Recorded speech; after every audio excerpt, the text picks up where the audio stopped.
Bubba Dub, comedian from. Hold on, let me remember. I know you from the South. Is it Atlanta? No, Texas. Texas. Yes, Excuse me, from Texas. Okay. Been doing your thing for a minute now, Yes, sir. and I would say this is probably the third big fight that you've been at now. Correct. Third or fourth, right? Yes, sir. And so you got your podcast out here too, right? Mhm. Shout out your podcast. The Bubba Dub Show. Simply the Bubba Dub Show. That's what it is. Simply the Bubba Dub Show. And then so who comes through on your show? Pretty much any and anybody. Matter of fact, I've been doing it to where I let my fans come through on the show and get their perspective on certain things too as well. Because you know we always get the celebrities, the stars, but I also want to get the people that nobody know as well. I thought I was the only one doing that. Nah, I went to a tournament and seen some random folks and was like, "Yo, call in," and this and that time. I just, I always try to extend the love like that. What is it for you when you say, you know what, I'm gonna bring on a fan onto the show? Because the fans is what make us. Yeah. They the one who give us all the views. They the one who get us to where we at now. Now you a boxer is different because you fought hard and one of the best boxers to ever do this and got to that level. But for me, it's all about my fan base. Yeah. They the one who's got my name ringing and this and that. They the reason why I'm getting booked and this and that. So that's my way of giving back to them. Yeah. Because a lot of our fans be having businesses, but they don't have no platform. Yep. Well, I got the platform. Come over here, shout out your business, and we'll get you going like that. That's crazy you say that because my brother lives down in Lafayette, Louisiana, and I'll bring up another comedian, and he kept bringing you up. I'm like, what the fuck you talking about, man? But he like, nah, this is our guy. This it's like, people in the South, they don't like you get bigger than the South. No. And then you belong to us. But yeah, now my brother put me on about you a few years ago, and now I started checking out. I'm like, okay, the dude energy is lovely. The world needs that, man. And don't lose on national TV. Don't play sports. I'm glad you ain't boxing no more. You would have got lost. Oh, you probably got your ass when you lost to Crawford. Nah, No, I didn't. Oh, okay. I You didn't get it. I didn't get him Do a because video on it. it was a good fight. Okay. It was a good fight. See, one thing about it You is, said it like you thought about getting me though. Like he was like, nah, I wanted to, but it was a good fight. no, if it wasn't a good fight, I would have got you. I would have got you. Like I don't hold back on that part. I love that. But it's not personal. Yeah. But it was a good fight, so I didn't get you on that. Now the Wilder situation, I had to get. He him. wild out. I had to get fam. And not get he done. Us a lot of boxers do great things. Oh man. yeah, 100. But it's one thing to get hit and look for your Airbnb keys. Oh, Yes.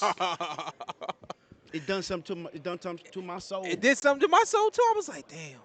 He went as soon as I seen him go in the circle, I said it's a wrap. Yeah, It's a wrap. I knew that too. Yeah. So I had to get him because I had talked a whole lot of trash. So Uh-huh. about that he was back finna win again. Yeah. And bow, Yeah. set me back.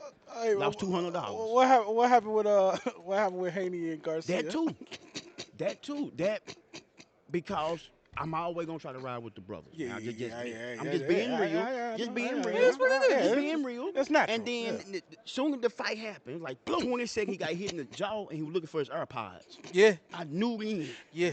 he was in for a long night. But let's give credit to Ryan. Yeah. Put the time in. Yeah. Devin, we all know Ryan got that left hook and he didn't block it. So you get like everybody will make me think who's training you. And I'm not a boxer, and I know that. Yeah. Like, Yeah. This is sitting at your punch. Yeah. I'm taking that away from you. Yeah. Like Tank did. Yeah, you're not finna hit me with that Oh, fight. I gotta ask. How would you have taken that punch away from Ryan Garcia? How I would have took that punch around. I've been stepping on his shoes. He wouldn't have had no power. Every time he get ready, I'm stepping on it. Stepping on his Yeah, shoe. every time stepping on Yeah, his foot. So yeah. when he do try to hit me with it, it really ain't that much power Yeah. into it. Yeah. Because he can't shift the. Hey, the now body weight. I just want to keep going to fights. What about Errol Spence? I like Earl, man. He Oh, gets. no, I'm talking about. I got him. I got him good. Okay, what did he lose? I need to. No, he got hit everywhere except the bottom of his feet. Damn. You seen that? I did. And I think, me in hindsight, because I laugh and joke, but I think about hindsight of things, I think his equilibrium was off. Yep. And if that's off, there's nothing Yeah. you can do. But he going to come back this year and redeem himself. I hope he really do. do think Earl going to come back and redeem himself I said, this you year. know what? And for me, the thing is time off. That's always when you have that kind of fight, you need true time off, and it ain't time to lick the wounds. This is that kind of punishment. Your body has to recover from it. And my thing with Errol moving forward is once you get the time off, make sure you get checked out with multiple doctors and get multiple professional opinions to determine whether or not this is healthy for you anymore. Seeing him yesterday, like I want to see. He's a monster. I just want to see him in the ring again. That kind of ass whooping make you find God. Yeah. Even if you don't believe in him. Yeah. You got to do some soul shit. Like you can't argue with your girl no more because you ain't do Crawford like that. You know what I'm saying? Hey, like this fool's stupid. You can't bring that up. Friends and family, they look at you different. You can't bring that up at the home. All right, man. one more because I know you seen the fight. Tyson Fury, Oleksandr Gvozdyk, when Tyson was around the ring. I know you saw that one, right? I saw it, bro. That was a little unreal to me. I was like, yo, how is he still up? That's the same way when Wilder knocked him out the first time he got back up. Like Yeah. the Undertaker. Man, I couldn't believe I it. want Fury drug tested. I'm serious. I want him drug tested. Ain't no way you can take that kind of punishment and just not go out, bro. Like, ain't no way. I remember when my baby mama boyfriend hit me in my jaw, I lost vision. Oh, snap. For how long? About 30 minutes. But when I woke up, 30 minutes. I called 911. So the whole line. You press charges? Absolutely. Now, did you just lay there waiting on it to come back? What? I couldn't see. So did you just lay there waiting on it to come back? No, I was trying to feel. I was crawling around like I was in the army during war. I was crawling. The whole time? And I fell for 30 minutes. I fell for my phone. Yeah. And I ain't got to see my phone to dial 911. He said, I know where that 9 is. Hey, but I want to give you credit, man. I seen you. You know, you're doing your thing now. You got your boys with you. Is this like your family before? Like, how did that happen? Like, Shawn put all his boys on. Hell no, man.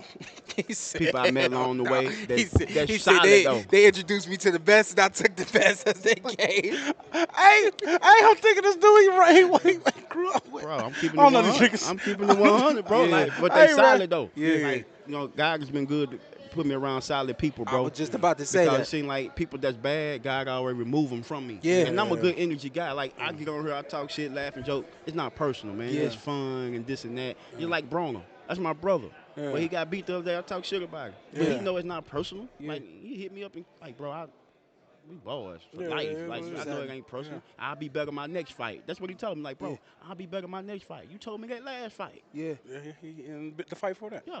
But it's all love, though, man. I'm a good energy guy, man. I'm all about vibes. You got good energy, I got good energy, man. Yeah. And let's work, let's have fun, let's build. Like, that's one thing about me.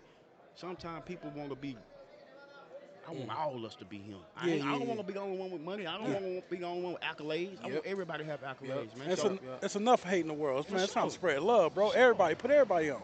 And that's why me and you vibe the way we do, because we got that same kind of mindset and that same energy. You know what I mean? I was going to say, he said I put my boys on. I did put my boys on. But like just what you said, God put the right people in my life. I called up our home producer and I said, hey, yo, I want to start a podcast. Do you know anything about it? He said, well, I've been doing one for about 6 months now. What do you need to know? And got us further along out the gate because he was 6 months in. So some of the things he learned along the way, he was able to incorporate with what we done. And then I brought DDA in, and here we are. You know what I mean? So, man, it's all been a blessing, man. It's been a blessing knowing you, too. Sure. I could love to put some of my boys on, but half of them on powder. Shit, you know what I'm saying? Hey, where you at? Where you at in Texas? I'm in H-Town. Okay. You pulling up the trade day? Oh, no, I ain't been yet. He tried to get me 1 year, but I had some shows booked and shit. You going this year? We'll be there. I'm booked. Oh, damn. Okay, that's man. blessings. I'm booked on the That's weekends, blessings. bro. Are you did you just come off tour? No, I'm still on tour right Still now. on I tour. took this week off to come do this. Shout out your tour. Hey, man, come check me out. I paid myself tour, the Bubba Dub tour, man. You can catch me next weekend in Jackson, Mississippi at Johnny T's. The week after that, I'm in Memphis at Chuckles. Pull up, come see me, man.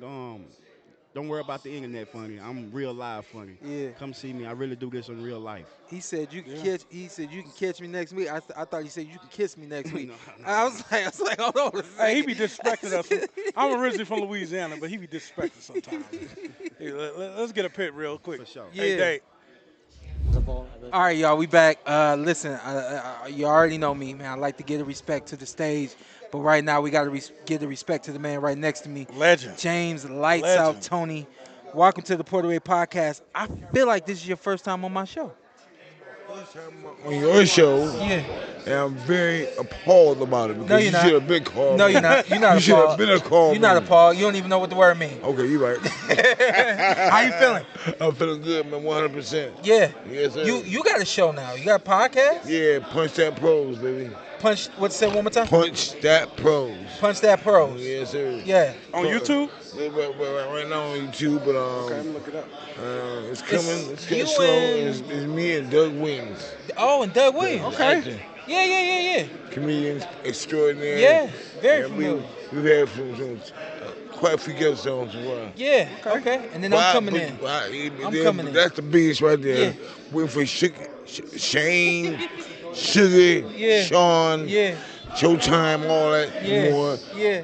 You, Porter, come on the show. Yeah. We're going to tighten it up. Yeah. Listen, tell me what you think about Tank Davis as a fighter. Oh, man, Tank. Man, I love him as a fighter. Yeah. Real talk. He action. He action. All action. Defense, get away a little bit. But for that power. Does he remind you of you at all? Look, dangerous. Yeah. Very dangerous. Yeah. Like as I me. asked you that question, I was like, there's no way you don't see a little bit of yourself. I'm very angry. He fights angry like me. Yeah. You know what I'm saying? Yeah. He fights very angry, and I love it. Yeah. You know, and the thing about it, he's fighting everybody. Yeah. No ducks. Yeah. Like Shawn Porter, Showtime. Hey, let me tell everybody, this guy, he does a great job on the show. We always take the low road. He was a great fighter. He fought everybody, man. I really appreciate you. I love watching you. Thank Seriously. you. Real talk. Thank you. And I know you're a big fan of Terrence Crawford too. That's my dude. Man. Yeah, That's no. my dog. Yeah. Best fighter in the world right now, period. Pound for pound. Yeah. Number one. Yeah, I give him number one. Him and this man, that monster, up to number two. Yeah. You think he gonna retire undefeated? Who Terrence Crawford. He is a possibility. Yeah. Big possibility. Where did Lights Out come from? What was the first nigga you knocked out? And it's like, damn. That's lights out. Well, look. I was when I was fighting amateur. I was just knocking everybody out. Seriously, as a kid. And then one day me and my trainer, Greg Owens, rest in peace. We was saying my names, right? And I was like, too sweet. he like, fuck, he like, bump that. He ain't got no soft drink, you know, and all that. That's it. How about icy? He like, hey. Yeah. He said, you ain't a little drink. So then he said, I got one for you. I said, what is it? He said, lights out. I said, hell no. You ain't like it? Hell, hell. But you was hating on him though. Yeah. Yeah. So I don't like it. Then, so I said, you know what? Well, Yeah. so as I'm fighting in the amateur circuit, I mean, knocking heads off everything, and it just stuck. Everybody come up here, lights out. It just stuck. So you had lights out as an amateur. Yeah. Most fighters don't get they ring name until they turn pro. Damn. And I had Showtime for a long time before I turned pro too. Right. So it's always been lights out for you. Always for 37 years. Favorite part of boxing? Damn. My favorite part of boxing is spine. Hold on. I never heard nobody ever say that. Cause you the spar, you don't run, or that was your thing. Look, everybody said that's some bullshit. Okay. I ran twice a day, every day, because I was always Why people say you ain't run? bullshit. But you was known for sparring though. I sparred 15, 20 rounds, Yeah. 5-minute rounds, Yeah. every day. Okay. See, Monday through Saturday, I'm boxing Every day. whoever. Heavyweights, lightweights, your mama weight, whoever. Yeah. Shawn said he missed the crowd. What you miss about the sport? Man, I miss the crowd too, but you know what? Listen, I just love fighting. I love just fighting. love money. I'm a fighter. I'm a Yeah, fighter. yeah. And money comes, but hey, whenever I get a chance to knock somebody's head off, I love it. Outside of Terrence, who are some of your other favorite fighters right now? Tank, David Benavides, Yeah. great show. The little Japanese guy, Anuki. Yeah, Inoue. Where? Now what? Inoue. Anyway, David Hard's. Yeah. Man, anybody who knocks people out. Yeah. All that boxing shit is for the birds. Oh, I gotta ask you. I know it's past, and we try to let it go. Ryan Garcia, Devin Haney. Obviously, we know it's been some drug situation right there, but the first knockdown, because you say I like seeing anybody get knocked out. So the first knockdown, like what were your thoughts as that fight was going on? I'm be honest with you. Before the fight, I told everybody like, what are your thoughts on the fight? I said, if Haney runs in there on him, he'll get knocked out. And what happened? He ran in on him. Yeah. Got slipped. Got clapped. Yeah, got clipped a couple So times. I knew it was gonna happen. So I didn't know it was gonna happen. I said it was gonna happen. Yeah. And what happened? Boom. Yeah. And I don't know about the George situation because it's hard. You never know. And he did it in New York. I had a problem with New York too. So when it came back on me after 2 months, I fought it. Yeah. I had surgery on my bicep tricep. You know what I'm saying? Yeah. I told them I'm still taking medication for it. Yeah. I did not want the fight to go away. Yeah. So I took the fight. Yeah. It was no harm done. Yeah. I wasn't trying to. Yeah. And I was on steroids. You saw my body. It would be the worst chemicals you ever seen in your life. You feel me? But it was my on talent alone. Yeah. I can beat anybody in the world. Yeah. My talent is so. Look, difference between me and everybody else on the planet. Period. True story. I was born to fight. Yeah. Everybody else was taught to fight. That's different.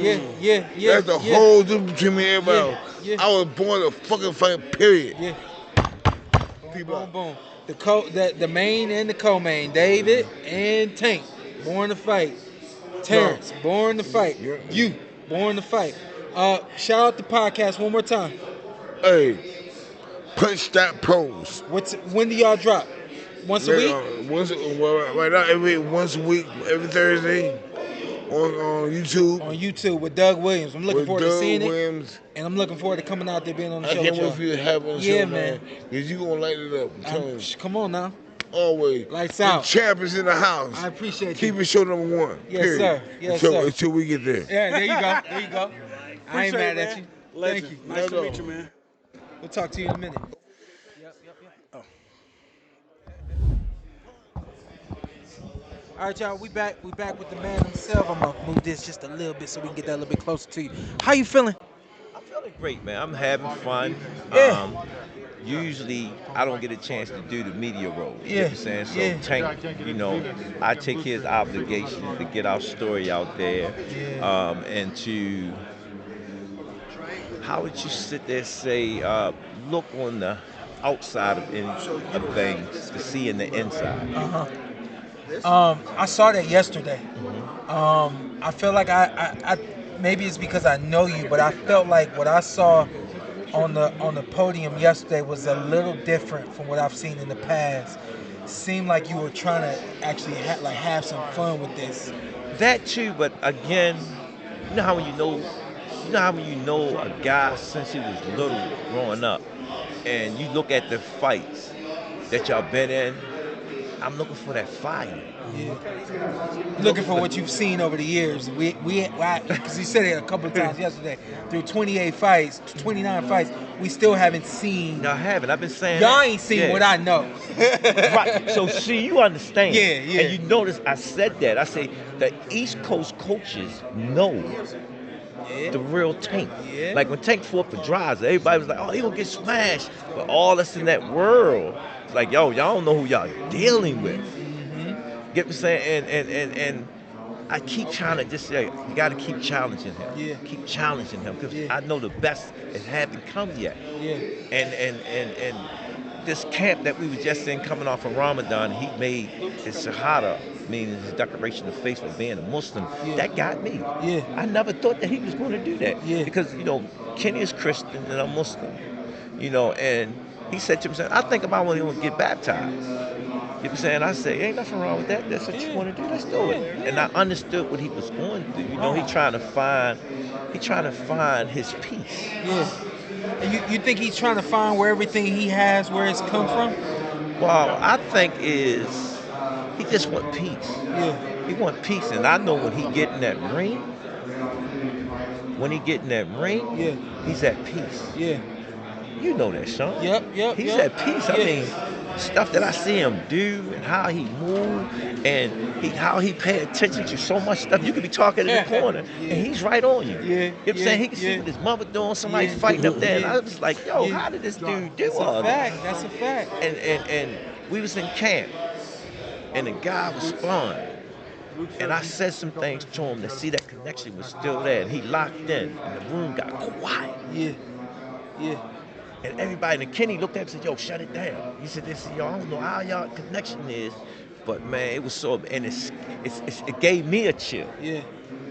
Like I said, yo, I need somebody to really push you, because I know it's some more there. Yeah. It's funny you say that, Coach Cal. I say this to everybody that says, well, if he can't land the big shot, what else he got? I said, we haven't seen the best Tank. He's a boxer. He's a technician. Y'all never seen it yet, which is crazy and which is scary because he also has the power. We know the power, but when we see the technician, woo, I know you've seen it. Glimpse of different stuff so many times.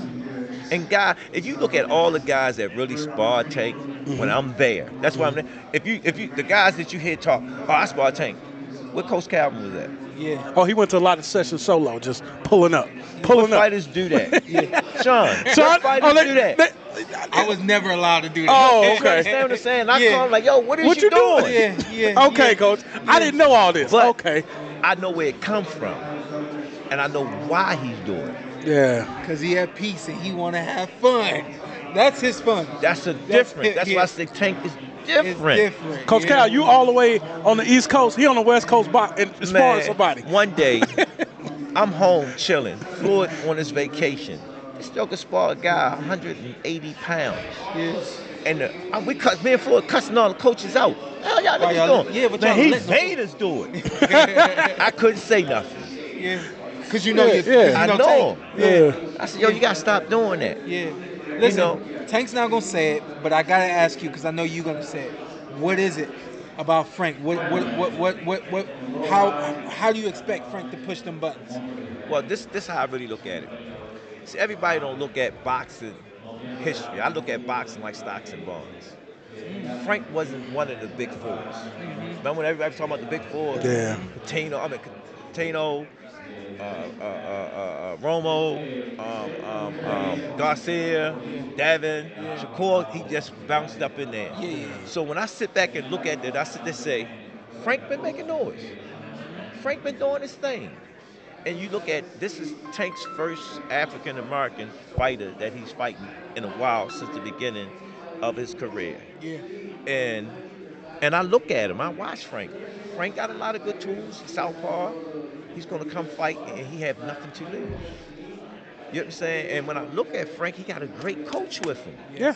So the recipe is there. The recipe is there. Don't get me wrong. Yeah. The recipe is there. So it's a great chance. You hear when I talk to Frank? Yeah. I talked to Frank. Frank, I need you to push Joint buttons. yesterday, I said, You think He's a live dog. No. That's what people don't understand. So I want the world to see, because all this chatter, oh, I'm going to do this to Tank, I'm this, I'm that. I need somebody to really show you, to bring it out of them. So when they see it, just be quiet. Just wait till the contract come past your desk and sign it. Don't even mention his name until you sure this is what you want to do. Yeah. Do y'all get into a point in the corner where y'all said, all right, we're going to turn it up now? No, right now I just let him. I'm going to tell you, this is how I am in the corner.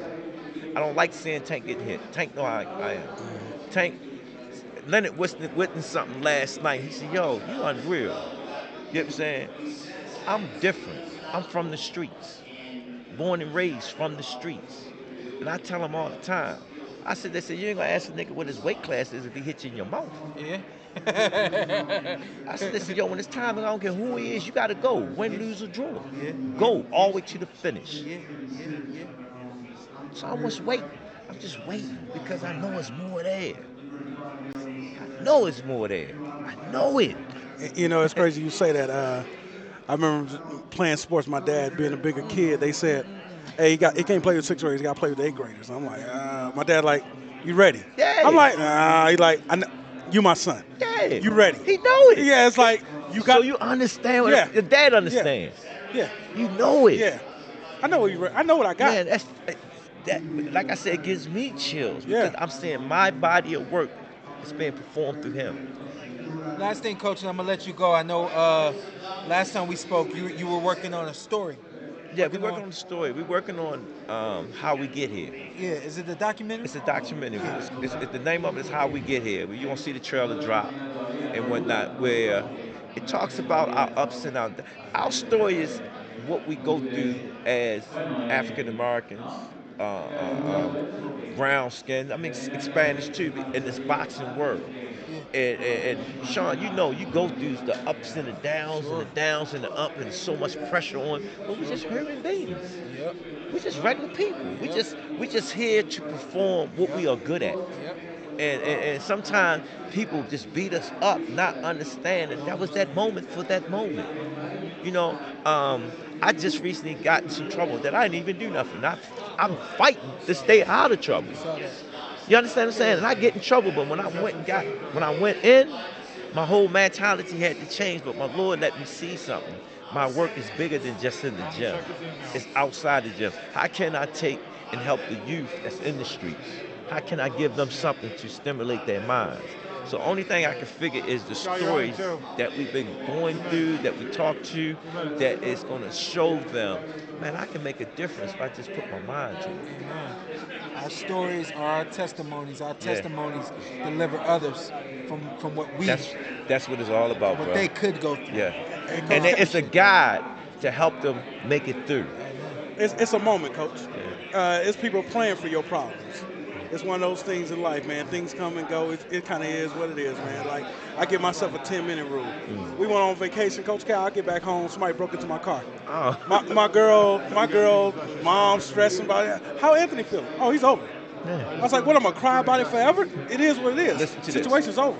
I went to the fight with Roman. And me and Mike was like this. Mike was like my confidant. Yeah. I'm not lying. Your dad. Yeah. We came up together. Yeah. I was the baby. Yeah. Okay. No, I was the baby. Yeah. I was the guy looking up at them guys. You know what I'm saying? And I had a chance to work with AB. And I've been praying for that for years. Yeah. I ain't lying because AB still got something in him. He do. AB still got something in him, yo. And you know, when you got a guy like AB coming to work with you, you're going to say, oh, you know, he was the champ. He was this. And he came to me, and I said, AB, this is how we're going to do this. You came to me, just like they called you. You get what I'm saying? Just give yourself to me. I don't care what you do outside of this gym, you bring your ass to work. And to see him humble himself and came to work every day, and he seen my other youngins that was around Tank, he said, y'all around some real niggas. Yeah. And he fit right in. And there was times in camp when Tank was like, oh, he said, yo, you got the best coach in the business, man, and he love you. Yeah. When you lose that, I think they're related to Tank. Yeah. So when you lose that, it's like you lost everything. Just walk with him. And Tank and us, we did this thing in Spawn. Tank could get with the guy that we got for AB to be the coach for him, and I'm coaching AB. And AB was smiling every day. He was happy. Yeah. He was happy. I got a feeling he got another one up in him. Yo, that's what you're saying. Yeah. If I'd have had him longer than what I had him for,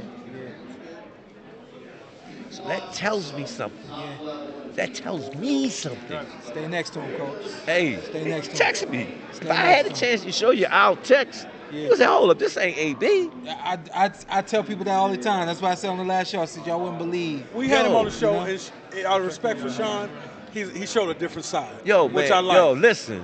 When you hear me talk about AB, it's just like I'm talking about Tank. Yeah. Yo, that guy, one of a kind. Absolutely. He's here for a reason. Yeah. His journey that he went through is for a reason. Yeah. But he's still here. Yeah. And you would have seen that crowd walked him out at that fight. Yeah. You'd have been, oh my God, it was just like he never lost a step. Yeah. And he came to the corner to me like, Coach, I can't throw my hand. I can't. I said, AB, I understand that. There ain't no such thing as pain right now. Yeah. And you see how he turn it up? Yeah. Proud I can't of be him. mad with I'm him. proud of you, Coach. No, thank you, man. And we'll see you a little bit later. Yeah. Thank you for your time. No, thank you for Appreciate your Yes, sir. time. Blessings, Appreciate it, man. man. Love to be in your Appreciate presence. it. Coach Calvin Thank you. Ford, man. everybody. Giving life lessons. Yes, That's what sir. it's all about. Yes, it is. I got you. Thanks, man. Oh, no, wait. One more thing. Oh, you got a question? No. One more thing. Okay. So, my apologies. You have a show. Yes. Sorry. So shout out It's your show. called the Rise Podcast. Yes, I follow it. Yeah. Y'all Hey, be kicking it. dude. Hey, Yeah, shout out to your boys, yeah. Hey, man. My man, Smoothie King. Yeah. Joker funny as Y'all shit. be kicking Yeah, that's my guy. Yeah, and just talking about what's going on. We try to share the light. And that platform is for everybody. Yeah. That's what it seems That's like. what it too. is for everybody. It That's ain't what it seems about like, too. boxing. I'm about to change that. I said, yo, let's bring some women on here and talk about some women's stuff. Yeah. And you took our idea. Who's gonna do that first? No, because guess what? Everybody can do it. No, let's do it. Yeah, everybody Let me can do explain it. something to you about that because as African Americans, we go through different trials and tribulations with women, and women go through it with us. And we start talking about it and start a dialogue between the Nixons. That's how you change. Yeah. Is our side, they side, and it never. But once they start, they go, I know why he's thinking that way. Yeah. Coach Cal, the Rise Podcast. You guys releasing the episode every week. Yeah, it's called It's Bigger Than Boxing. Bigger than boxing. Yeah. No, that's the doc. Yeah, that's the doc. No, our doc is how we got here. I'm sorry, a doc is how we got here, and the podcast is the Rise Rise Podcast. Podcast. Yeah, and we got a series that we do is Bigger Than Boxing. Okay, got you. Appreciate you, sir. Appreciate you, man. Yes, sir. Yes, Blessings. Blessings. Thank you.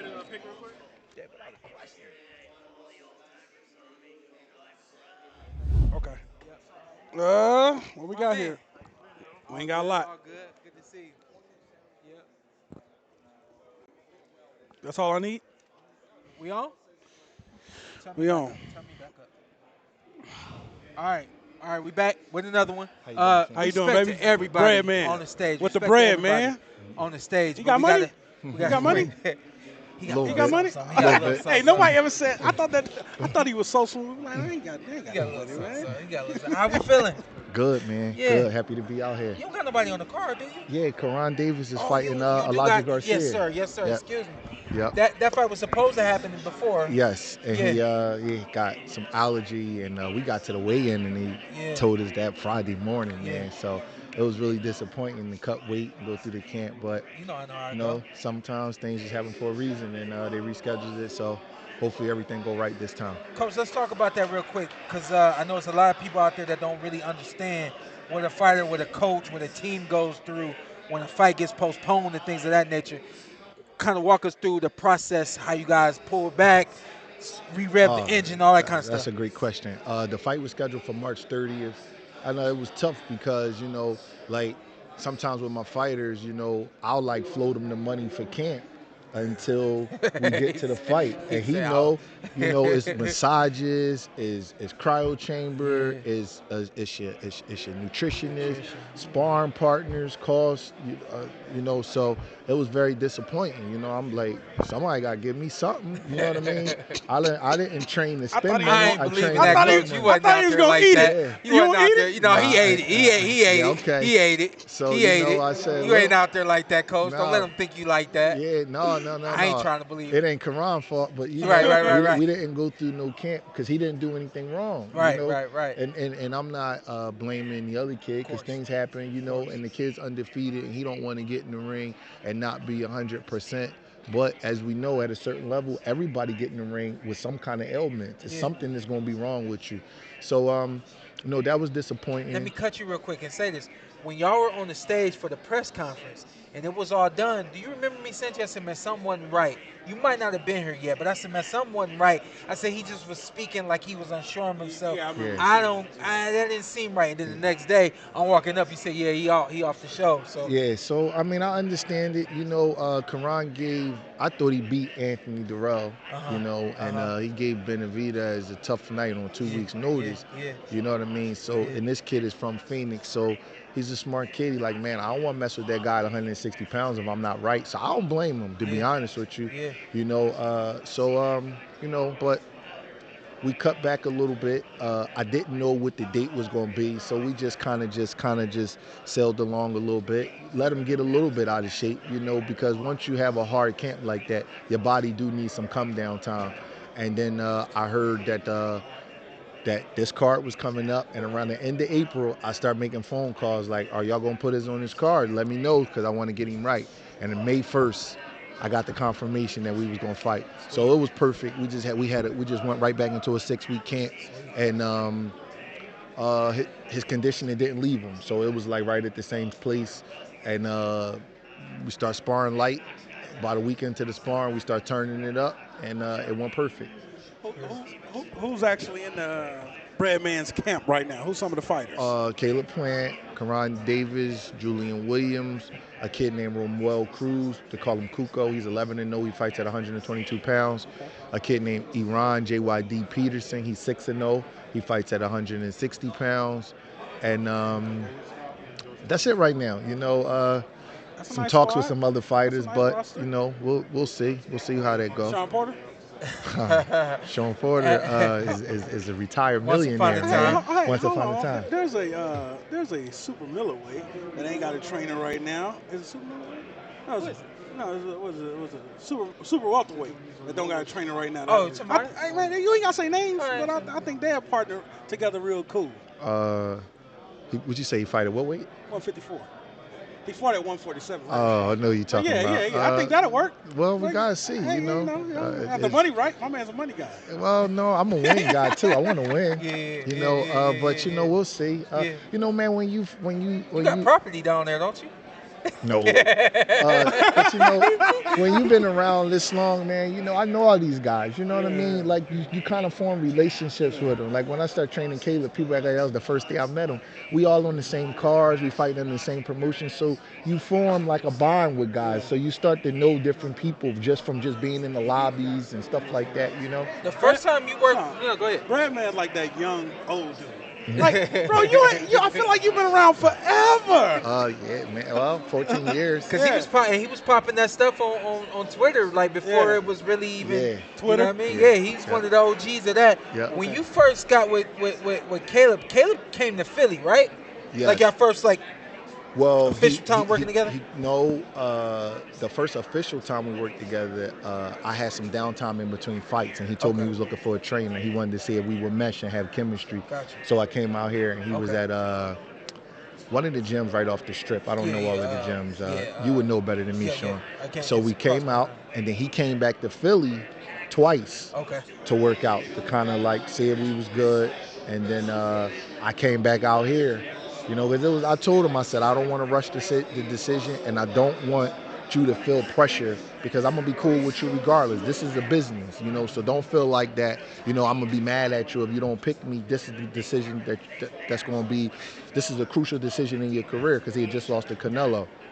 And then we talked about what he would want me to do in camp and what would be the commitment, and I told him what I would need to come out here, and we both, it was an easy fix. Have you gotten him back out to Philly since? He came out a couple more times, because this was like the spring of 2022 when he first called me. And then unfortunately boxing in this era takes so long with the fights and all that kind of stuff. So he wound up not fighting Anthony Durrell until October of that same year. So we kind of like hooked up a couple times before we actually did camp, and we did camp out here in Vegas. Do you feel like having your fighters come to Philly, do you think that you feel like that's a necessity? I would rather them come to Philly, to be honest, because that's where my resources are. And but I'm with Caleb. He wanted to do camp out here, and I said, okay, well, if the money's right, that's cool. And the only thing that I needed was, I told him I have to go home every weekend to see my children,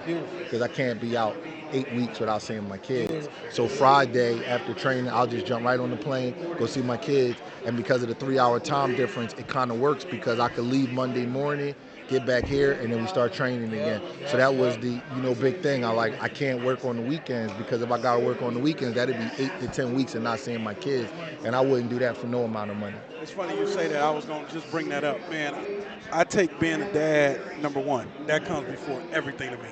Bro. That is my most serious job in the world. I own a business. I used to do 10, 12 hours. I'm like making great money. I'm getting home. I got 30 minutes with my kid. I don't play that. Let's cut it down to 6 to 8 hours. How important it is to being a father, man, to you?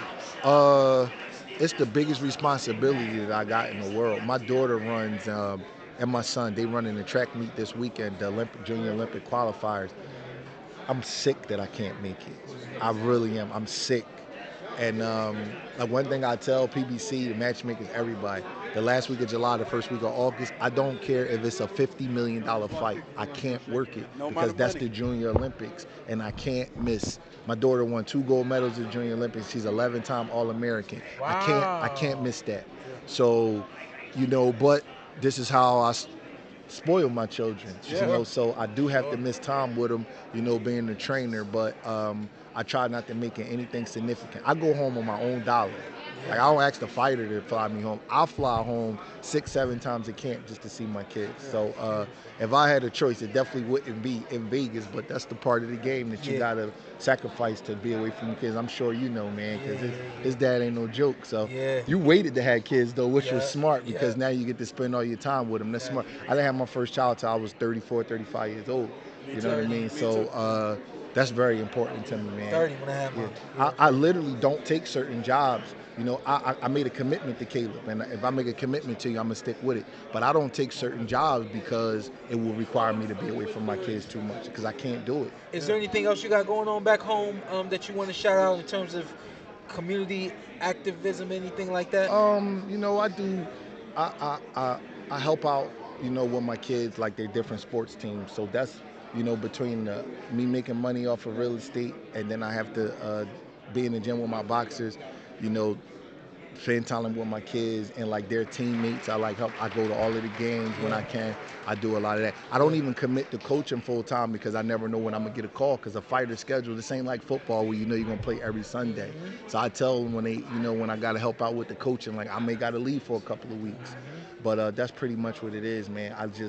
I spend so much time. That's all I do, man. It's just in between fights every day. Me and my son go shoot hoops. Me and my daughter go to the gym, work on their leg muscles, work on their core. Like, that's just pretty much all I do, man. Just be with my kids all day, man. That's funny. I told my lady, I said, these little suckers got the life. I wish I had my dad. Yeah, man. But hey, that's what it's about. I don't even play basketball. I literally go to the gym and make my son shoot 500 jump shots. All I do is rebound and pass him the ball, bro. And I love it. It's like, I love it. It's like the coolest thing in the world to me, I said, man. no amount of money is worth, when I come through that door and he runs to me and say, Daddy, you can offer me $1 billion. No amount of money for that kid. It is, man. What you got, son, Diggy or something like that? Yeah, I got 3 now. Oh wow, you ain't playing around. I got 6 years I old. seen the little guy that you call Diggy. You was feeding him French fries Diggy. on. Okay, he's the oldest. He's the oldest. Okay. And then almost 4, Adonai, we call him Pooh Bear. Okay. And then the littlest one, he's 5 months now. And, wow, you got 3 boys. That's an eye. Yeah, I got 3 boys. Okay, that's congratulations, man. That's awesome, man. Thank you, man. That's awesome. I want you to break down. Then I'm gonna let you go, but I want you to break down this main event, because I think you gonna give something that the other people ain't privy to. Okay. Okay. To me, Tank Davis is special. Yeah. He's a special level counterpuncher. Yeah. He's like a mix to me of remember Nassim Hamed? Yeah. He's a mix to me of Nassim Hamed, Zab Judah, with a little bit of Mike Tyson. Damn. Now, to that point, remember I asked Zattel the other week, I said, do you see, and I'm gonna ask you too, do you see any sentiments of Floyd Mayweather versus Zab Judah in terms? I know that this two southpaws. I'm not gonna lie, I haven't seen that. You haven't seen that. I don't. Okay. Now that you say it, you're making me see it, but I haven't seen that that type of fight, to be honest with you. But I'm really big on Tank. I know that people criticize his level of opponent and things like that, but I know what I see. I know what my eyes see. And there's things about certain things that you see in the gym and that you know about things. Tank is a special fighter. But while he deserves to be the favorite of this fight, and I think he's one of the top 10 pound-for-pound fighters in the world, great. All-around fighters sometimes give dynamic offensive fighters a lot of trouble, because the all-around fighter, like a guy like this, his game don't always show up with the big flashy knockouts. So, for example, Errol Spence got a real high KO percentage, right? And he's a knockout guy. You know, Terrence Crawford got high KO percentage. Shawn gave them hell because of his all-around game, and he can neutralize certain things. And if you look at a lot of big matchups throughout history, you know, the all-around fighter, like the Bernard Hopkins, is the underdog versus the dynamic offensive fighter in Felix Trinidad, but Bernard Hopkins can neutralize his game. Andre Ward is the all-around fighter, and then you got Sergey Kovalev, who is the dynamic offensive fighter. Evander Holyfield is the all-around fighter, and Mike Tyson is the dynamic offensive fighter. You know, Floyd Mayweather is the all-around fighter. Manny Pacquiao is the dynamic offensive fighter. So a lot of times in those matchups, the dynamic offensive fighter, people like, oh man, he's gonna kill him, he's gonna kill him, he's gonna kill him. But then when they get in the ring, they can't understand why a Vernon Forrest could beat a Shane Mosley. Yeah. They don't get that part of the game, you know, and I'm just telling you that we're not saying he's gonna lose. If Frank Martin has a layer to his game that we haven't seen yet, it's gonna be like, wow. But that's what happens with the all-around fighter. I remember when you fought Earl, everybody, you know, even Earl didn't fully respect your game because it don't show up with the highlight film knockout. And then after the fight, you looked at him and said, you respect me now? That was a one-point fight. The only thing that separated that fight was the knockdown, in all honesty. I thought it was 6 rounds apiece, and Shawn, you got to give the kid the credit for the 10-8 round. And against Terrence Crawford, I told him, I thought he was outboxing Crawford, which was shocking to me, but it doesn't show up with the all-around game. You know, you got the all-around fighter, he has to fight the top-level fighter for his game to show up, because he might go the distance with certain guys that the dynamic, hard-punching offensive guy is stopped. But then when they get in the ring, it's like, wow, damn. George Foreman and Ali. George Foreman destroys Frazier and Norton, and Ali struggle with him. But then when they fight each other, it don't work out that way. You know, so I leave that room open for Martin because he got the all-around game. He don't do one thing to say, oh my God. But sometimes when they get in there, if he know how to neutralize Tank's brilliant counterpunching and the way Tank make you reach for him and do all those things, and he know how to neutralize that, and if he can keep his fundamentals intact and not reach for a dumb shot or get caught clip, Tank might wake up and say, shit, I'm down 4 rounds to 2. I got to step on it. And then he got to come out of his sorts. He got to come out of what he does comfortable. Because Tank really is a very, very, he's a minimalist. He's efficient with his work. He's not a guy that just like hold his hands up and bulldog you and walk you down despite his short stature. You know what I'm saying? If you look at him fight, he don't like, it's not a high work rate. It's not like a blitzing thing that Mike Tyson does. It's more of a patient, make you make a mistake and then knock your head off your shoulders with his accuracy. He make you pay. It's brilliant the way he does it, but it's not like that seek and destroy fighter. You know what I mean? It's a little bit different. Just because he's a KO artist, sometimes I think his style gets misappropriated, like it's mislabeled. What he really is a one-punch KO artist who's a counterpuncher. He wants you to open up. And the reason why I think it makes it special is because he's short. You know what I mean? So it's not like, you know, a lot of taller, laid-back guys want to be counterpuncher. He's a short guy who's a counterpuncher, which makes it really, really interesting because it's an interesting mix of how he puts that together. But I think Frank Martin, I like his game, man. You know, I'm not sure he gets stopped. You know, I'm not sure he gets blown out. I want to see more of him because I don't know. He might have an extra level to his game. And he reminds me of that because he's going up against a lot of guys that was like so good offensively and they had these great KO percentages. And Shawn can punch, but he's not known as a huge puncher. So he goes up against Thurman and Spence and Crawford, and he gives all of them hell. All of them is like 1 or 2 point fights because his game knows how to neutralize some of that stuff. And he got a chin, and he's tough, and all that kind of stuff never gets factored in. And he knows how to win rounds, and he has pedigree, and he can fight coming forward, and he can fight going backwards, and he can know how to hustle at the end of rounds. All that stuff, it may not be pretty, but that stuff wins rounds, and it causes other guys discomfort in the ring. And Martin, I think he might have that kind of game. I think he's going to show us a layer that Yep. I believe I already know that he has. Okay. I think he's going to show us that layer, and I think this is going to be one where we're going to see Tank dog it out. Now, Tank dogging it out, if that gets the job done, that's going to take Tank to another level. It will. And I believe that Tank got another level to go to. Yes. You know, I do. I think that he's laid back because he can be. I think he's laid back because he can be. I think he got another level, but I think Frank Martin is going to bring it out of him. I'm not crapping on this fight. No, he's live dog. Not only is he live, he in his prime, he confident, and this is not like a matchmaking trick where it's like, where people in boxing know, like, this ain't going to be no fight. This is a fight. Right. You know what I mean? I see people in the media like, oh, Tank's going to, I'm like, because Mark did struggle his last fight, you know, and the guy was outboxing him. But you know what he did? He activated his clutch gene and he got a late knockdown and he won the fight. You know, and I see people like looking at this fight like it's an easy cakewalk, and I'm like, I don't see that. Yeah. I see, and let me tell you something. It's different when you fighting a dude in his prime. Yeah. He had one of the roughest schedules I ever seen. It's different. You know, it's different when you get to pick on older fighters that you know has slipped a little bit, or guys who not proven. It's different when you fighting a confident dude that's never lost before, or very, very, very close to his physical prime. The reflexes, everything is different. Nobody gave him a break. He fought Brook in his prime, Crawford, Spence, Garcia. You know what I'm saying? He didn't get a break. But some guys get to pick and fight different guys that's a little bit past it, so the matchmaking science can take place. This is a real fight. And don't forget about Derrick James. Derrick James is a good trainer. Yes, a good trainer. Very good trainer. Very good trainer. I'm going to let you out of here, man. I feel like you ain't got nothing else to do with your time.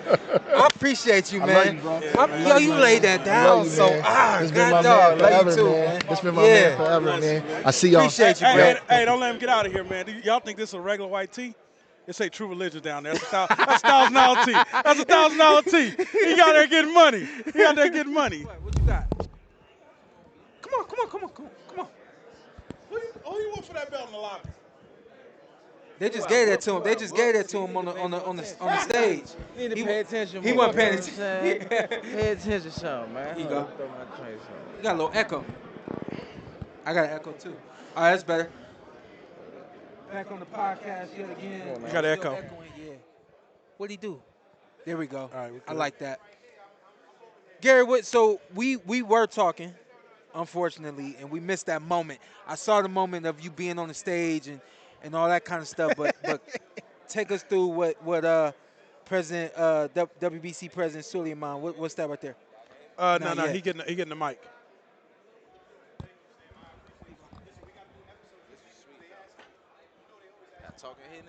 No, he got you. Looking at it like, just talk. Put the belt. It's too bright. No. Hey, you never had one of those, huh? Nah, never. No. What we got though? What is it? It's the Freedom Belt. Juneteenth. Okay. You know what I'm saying? For Juneteenth. Got you. It's the Freedom Belt for Juneteenth. And to be honest with you, they caught me completely off guard with this. I knew nothing about it.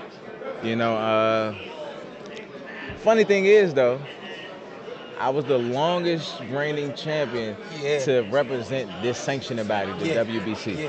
Yeah. You know, so it kind of makes sense for them to present the title, present this to me. But they caught me completely off guard. You know, they mentioned, you know, the passing of my dad. They brought up the passing of my dad, and then my younger brother, just what we have done for the sport and so far. And I think it was amazing, man. Yeah. It caught me off guard, man. It honestly made my day. I wasn't expecting that. Yeah, and you're not an emotional dude, man. I know that about you. I'm not an emotional dude, man. But I feel like you cry in the shower like maybe once a year. But that's about it. He be lying to himself. That's just water. That's just shower water. I ain't really crying. He said, what is that? Always. One time I seen him walking, Sean said, "You good?" "I'm always good." He said, "Gary, I'm just checking on you, bro." But no, you know what I'm saying? I'm honestly not an emotional type person, you know, but it's stuff like this that shows that the work and effort that we put in, you know, isn't in vain. You know, it gives you that extra push to keep, you know, continue to do it, you know. The way I know, I've told this story before. We had a conversation a long time ago, and it was early in the morning on this side of the country. and I asked you something. I said, yo, when you getting in the ring? You said, I ain't getting in the ring till I want to get in the ring. I ain't about to let nobody get me in the ring, do anything that I don't want to do. And I had a lot of respect for that conversation. And what you were saying, what I took from that is, at some point, you got to take control of your career. Yeah. But a lot of fighters feel like what we've done has been in vain. Do you feel like anything that you've done in the ring has been in vain? This right here kind of brings it all back to you. I was about to say, it's stuff like this that make you question if it was anything done in vain. Yeah. You know, this right here kind of brings it back full circle, just to a certain extent. Yeah. But, nah, man. The last fight that I had. Yeah. My last fight, I felt some type of way about that. Sure. I felt like for me to be a participant of the sport for so long, I felt like the judging and everything else should have been much better than what it was. Sure. You know what I'm saying? Sure. But we don't cry over spilled milk. You know what I'm saying? We soldiers and we gonna take it and keep rocking. But I think everybody understood what it was, and I think this is probably one of the reasons why I got this right now today. Yeah. You know what it is. You know what it is. You know what it is. What's Gary Russell's mission right now in boxing? My mission right now in boxing is to get my younger brother through this fight Saturday night. That's my mission. That's my biggest goal. As of now, to get him through that. Once he gets through this fight come Saturday, now I'm back on the grind. How's your you in the gym? Hold on. You in the gym? I stay in the gym. How's your other brother? That was a tough loss that your other brother took. How's he doing? My younger brother? Yeah. Yeah, he's doing okay. He's doing okay. He hasn't been back in the ring since that, right? We looking at getting him back in the ring. Yeah. We looking at getting him back in the ring in August. Okay. Yeah, we looking at getting back in August. But Shawty been grinding too. He been in the gym. I was about to say, like, the main thing of seeing y'all here today, obviously knowing that your brother's on the card, but seeing y'all here today lets us know that y'all still, the ship is still moving. Oh, no, we moving. Yeah. We moving. And this right here, I ain't gonna hold you. This made my day right here. Yeah. Hey, Mauricio fucked me up with this one. He did his thing on that one. He said, hey, look, he over here like, I can't wait to get to the shower. Hey, shut up. The shower? Hey, he gonna take a shower? What's up with this dude? Because he can't let him drop in front of nobody. Get to the shower. Yeah, he gonna hold it together. He's terrible, bro. I love you, big dog. I'm happy to see you. You coming back this year? It's very possible. The world's been begging, Gary. I know everywhere you go, man. Still, everybody want me to come back. Yes. I had, to be honest with you, I got my shoulder surgery about 2 years ago. It's been about 2 years. I wanted to completely make sure it's 100%. I'm not the type of person that's going to come back bullshitting, half-stepping or nothing. I don't want no tune-ups coming back. Drop their ass in the pot and let's see what happens. Who can be the first one to test this motherfucking shoulder? What weight class? What? To be honest with you, I want to go straight 35. Okay. Unless something makes sense at 30, but I will only be there just for that and then I'm gone. Yeah, don't nothing else make sense. Then I'm gone. You made my day. This made your day, you made my day. Damn it. Where my boy at? Where he at? I know everybody else saying that, man. Listen, if anything, and I think I'm gonna leave you with this one and let you close it out. But to know that you haven't been in the ring as long as you haven't been, but to know that you still in demand. You know what I mean? Like, I think as amateurs, this is where you always thought you was gonna be. See yourself. Oh yeah. You know what I mean? So if anything, the question that I asked you feel like anything's in vain, you still in demand, bruh. You still in demand. I'm still in demand. You still in demand. And that even as a former colleague, as somebody that, fought alongside you, you was selling out your shows, and now I got to get in the ring because now I'm still like I'm on the outside, still wanting to see you get in the ring. You know what I mean? So we ready. I got something for you. Maybe, what's up? Maybe this will put some steam on you. What's up? A beautiful day is you and your brothers world champions.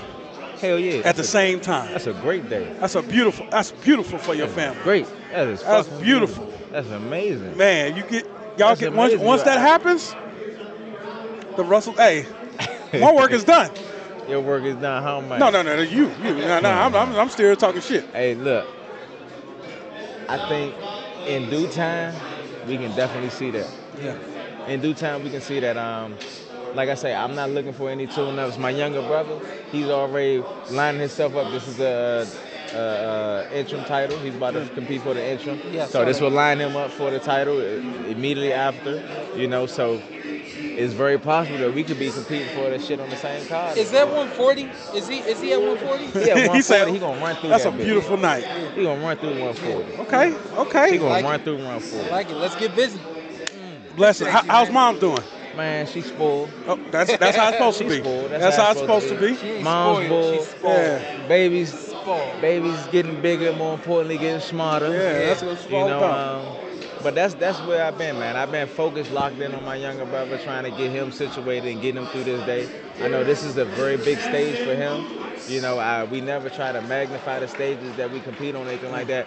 But it is a big stage, and I feel as though this is that crossroad. This is that crossroad. I think this is the fight that is going to take him over the hill. And we focused, we locked in. And I don't know everything about the family, man, but I love how perception from the outside, and I know you're probably doing this, how you stepped up in your dad's footsteps, and man, running things. And I mean, my family is just like everybody else's family. Yeah. You know what I'm saying? Everybody got shit. Everybody got their own bullshit in the mix of whatever. I think what makes the difference is with the Now family, we have a certain level of understanding of concept of order. There's a certain level of understanding. I should have just cut you off and said it. Direction. Y'all always been about direction. Yeah. Always. It was always a certain level of concept of order. There was certain things that my pops probably didn't said or did that I probably didn't agree with, didn't like, or etc. We might have bumped heads, but as a son, I'm gonna conduct myself as a son. You know what I'm saying? It's a concept of order of things. He could be totally 100% wrong. I'm gonna handle this shit. We gonna follow through. But later on, I'm like, hey, Pops, I wasn't feeling that shit right. You know what I'm saying? I'm telling that by itself. But we gonna hold this shit down. So the concept of order is something that always kept everybody neutral. Keep the train rolling, big dog. Yeah. Keep the train rolling. You know what I'm saying? Nobody never really bumped heads or nothing like that. It's never really an issue. And we look forward to Saturday night. He's the first TV bout? Nah, he's the second. Second TV bout. He's the second TV bout. What you think about Benavidez? That's gonna be a good one. That's gonna be a good one. Have you seen Gvozdyk fight before? I just know about him. I didn't know about him either. Yeah, I just know about him. I've never seen him. I didn't know fight. about him, but I seen some of his shit. I said, oh, we got some thumpers. Got some thumpers, the Eastern European style. Them guys, they really methodical and structured with what they do. It's gonna be a good fight. Yeah, it's gonna be a good job. I'm looking forward to it. I think if anything, man, the same thing for Tank, where my thing is I didn't see too much with Martin either. Well, my thing is I want to see a good fight. Right. I think we got a good co-main and a good main event where these guys is gonna challenge one another. You know what I mean? Yeah, it's gonna be a good bump. I think it's a hell of a card. Yeah, I think it's a hell of a card. Yeah, I like the Garcia Davis fight too. Hell yeah, this is a hell of a card. Yeah. It's gonna be a hell of a card. I think the fans from the connoisseur aspect, they gonna like what the fuck they gonna see. They gonna like it. It's gonna be an entertaining card, entertaining fight. We gotta get you on Prime. Oh yeah. We gotta get you on Prime. Let's go. Man. We gotta get my little brother out the way. Yes, sir. Yes, sir. Yes, sir. Yes, sir. Yes, sir. Yes, sir. Then come holler. Yes, sir. My God. Good to see you, big dog. Man, I appreciate Always you. a pleasure. Yeah. Young legend, man. Enjoy this. I don't never I can't let you go. When we was fighting, he was my cheerleader. Hey, listen. God damn it. I was cheering for the best. Hey, look. I remember that one tournament. Was it Junior Olympics? Junior Olympics. Junior Olympics. Me and him. Yeah, go ahead. You can tell him.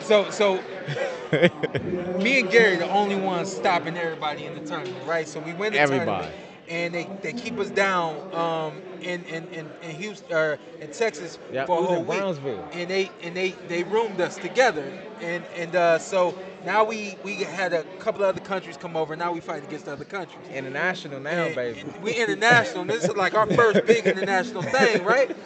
And so I'm all the way at the top of the bleachers. And he knocked his dude out in the first night or whatever. And I came running down the bleachers. That's my roommate. That's my roommate. Hey, funny as he hell. had no clue the joint was gonna happen, right? Right. So You heard him though? I ran all the way down and then ran to the ring where he was at. And he trying his best. And he was like, Hey, look, I'm trying to ignore him. I'm trying to ignore him, but it was too funny. He was loud as fuck.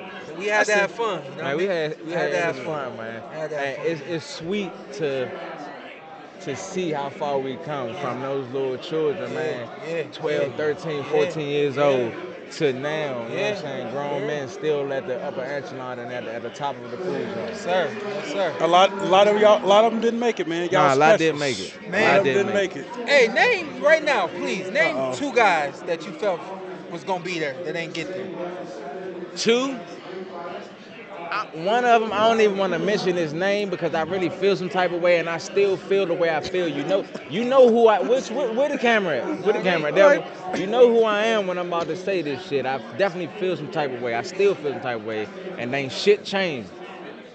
But call dog him. He's somebody that I feel as though. Somebody that I feel as though should have been there and could have made it. You know what I'm saying? Who else? Lawrence. Who? Al. Yeah, Allen Lawrence. He's another. For me, more than anybody, Al is the guy that. Allen too. Damn, that's a good one. Out of anybody. That was a good one. Yeah.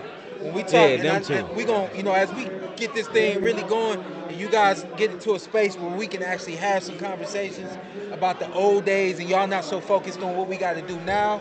I definitely want to get y'all together and have some conversations, because that's one of the things that people throw out all the time is who's some of the guys that never made it. And it's like, man, some of these names, some of these guys that y'all never seen before. Yeah. Al is my guy right there. Yeah. Nah, he had a bad. He had that one bad drink, man, and that was y'all like it. He was definitely somebody else that I thought that would have been there. Him. And I thought Carl Dawkins too. I thought he actually supposed to make that Olympic team. I thought he was gonna make that team. But once again, like I said, ain't shit changed. We're gonna get you out of here, big dog. I appreciate your time. Gary's a fool, man. To it. Bless us, Gary. Let's get this shot real quick. Hey, keep it up. Don't worry. Yeah, keep it up. I hate to do it, but I gotta do it. We gotta. Oh, what you about to do? Well, no, I mean, it's because I want to show respect, but we got Leonard Ellerbe in a T-shirt today. Hey, but it's not a regular. It's not a regular T-shirt. See, you and Breadman trying to get us like y'all walk around in regular T-shirts. That's a True Religion T-shirt. That's a $1,000 T-shirt. Oh no. Yes, it is. That's it. No, Anybody say, "Oh no, it is"? Absolutely not. That's $1,000 T-shirt. Absolutely not. I don't care nothing about that. Don't even matter. Listen, how you feel the promotion has gone to this point? It's good. It's good. Yeah. We're a day and a half away. I mean, don't touch a man's phone. Everybody's talking about the fight. No, man. It's a tremendous card. Yeah. From top to bottom, even the prelims. Yeah. Really, really good. So I feel like y'all was trying to bully Martin and the guys. Not me. Like they're not family. Like Yeah, you he the OG bully. Hey, he the OG bully. Like, hey, we got the new boy down the block on the corner, right? Go the art of war. The art of war. I feel like everybody went up there like, y'all had a team meeting before y'all went up there on stage. Like, I'm gonna go get him. You go get him. Hey, his coach ain't gonna talk, so we know we got him. He's by himself. By any means necessary. It's always been that way. This is the build up, and it's like that's how we coming. We supposed to push them buttons. Yeah, that's right. That's a part of it. That's right. Do you feel like the buttons got pushed yesterday? 1,000%. Yeah. 1,000%. Because y'all had a meeting afterwards. Y'all had a meeting afterwards. Hey, he had been on this kind of stage before, and he don't know where it's coming from. Yeah. And it ain't over. Yeah. I think the thing also. Y'all sent something to his room earlier? Also, Leonard, we're going to see Frank is a live dog. 1,000%. He's a good fighter. Frank is about to bring something out of Tank that Tank never seen. I think Tank gonna see something in Frank that he's never seen. I think this is a hell of a fight. I agree. Hell of a fight, yeah. whether you like one or the other. Yeah, I agree. He does some things really good, but it just comes down to experience. Yeah, it really does. I know the level of opposition that he's been in with, and he's had a lot of success leading up to this point. But Saturday night, he's going to be in with somebody who's a special fighter. Mm-hmm. And I think that he's going to be able to bring out the best in Tank, some things that we hadn't had an opportunity to see. We know that Tank can do certain things, but it's like, I think this is going to be really, really, really good. Is Tank one of those fighters like Right, actually, don't let it fighter. Like Floyd, you should bet on and then take that winning, roll it, and then take that winning and just keep rolling until he retires. 1,000%. Okay. He's taking his career very seriously. He's overcome a lot of things, and he's right in the prime of his career. And he wants to go in there and entertain the fans. And he has a hit list, and he wants to be able to start with obviously Frank Martin this Saturday night, and then you move on from there. When did you realize you're working with another superstar? Because I don't think you've had a guy in between Floyd and Tank to this level. Well, who has? Yeah, at the end of the day. You had two of them. What are you talking about? No, I'm saying when you look at the last Canelo 20, 30 years, those are two of the top guys. So it's definitely a blessing, and I really enjoy being able to do what I do.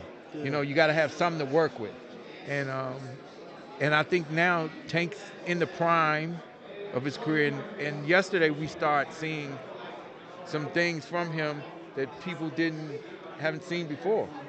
That it was like, oh, I didn't really know Tank had a personality like that. And so this is only going to get better and better as the fights get bigger and better. So just really excited about this Saturday night. Got my question. Just a tiny bit.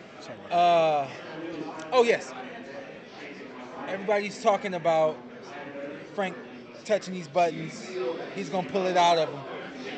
We know what Frank does. We know he's got speed. We know he's got quickness. We know he's southpaw. He's got some explosive abilities. But what does it look like to you? Like, what do you think? From your mouth, what does Frank do well that could present that challenge to Tank? Well, he's very athletic. Yeah. So that's. I'm glad you said that. Yeah, he's very athletic. Yeah. He's very athletic, and he's a young guy.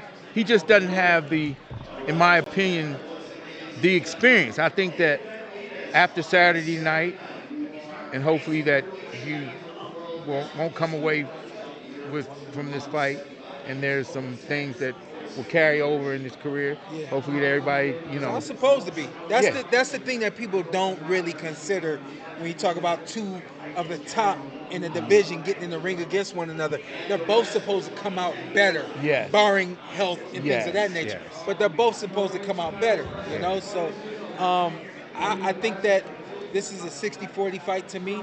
I think that Frank got that 60, and I think Tank got that 40. Really? Oh, wow. Oh, wow. Oh, really? I said, hold on. I said, oh, wow. He caught it fast. I think it's a 60-40 fight, and I think that Frank definitely has some things that's going to make this fight look more 50-50 for a little while. Yeah. I think it's going to come to the end, and I think Tank going to have to dog it out. I think the thing about him dogging it out this time, opposed to the past, him making this conversion to Muslim, and also feels like seems like he has this added focus now that he hasn't had previously, that I think is going to really help pull that dog out of him, you know? Yeah, it's going to be really good. He's ready. Tank is definitely ready. He knows what Frank brings to the table. And that's what it's about, fighting the top guys. It's what it's about. I don't want to hear no excuses from nobody saying Frank Martin wasn't a good fighter. He's a very good fighter. He's a very good fighter. And I'm acknowledging that coming in. And I just want for him to come, and all the stuff he's saying is go out there and display that on Saturday night. Tank, everything goes right for him. Do we get him again this year? Yes. Without a doubt. Without a doubt. Guaranteed. You promise? You promise? Well, anything can happen. Anything can happen next year. You promise? Yeah, Tank definitely. Yeah, Tank definitely will be. Whoa, goddamn! No, he Tank. said, you want to fight? He said that crusty ass pinky. I trying to get touch that crusty ass pinky. No, yeah, he's definitely gonna be fighting. Definitely gonna be fighting. We gotta get him back, man. We gotta get him and back. we know why he's been off for 14 months. Absolutely. I'm gonna ask you this. Different subject. What did you think about we heard the rumblings before. We know what's going on now. But the Devin Haney, the Bill Haneys, the disrespect of the Tank, like he's the killer and all this and that. What do you think about it? What do you think about what's going over there? Well, again, being around the sport for so long, you know, you just hear a lot of talking. I don't pay that stuff no attention because at the end of the day, you got to get in there and prove it in the ring. And I never bought into Devin, and I'm always saying he's a very good fighter. Talented. He's a very, very good fighter.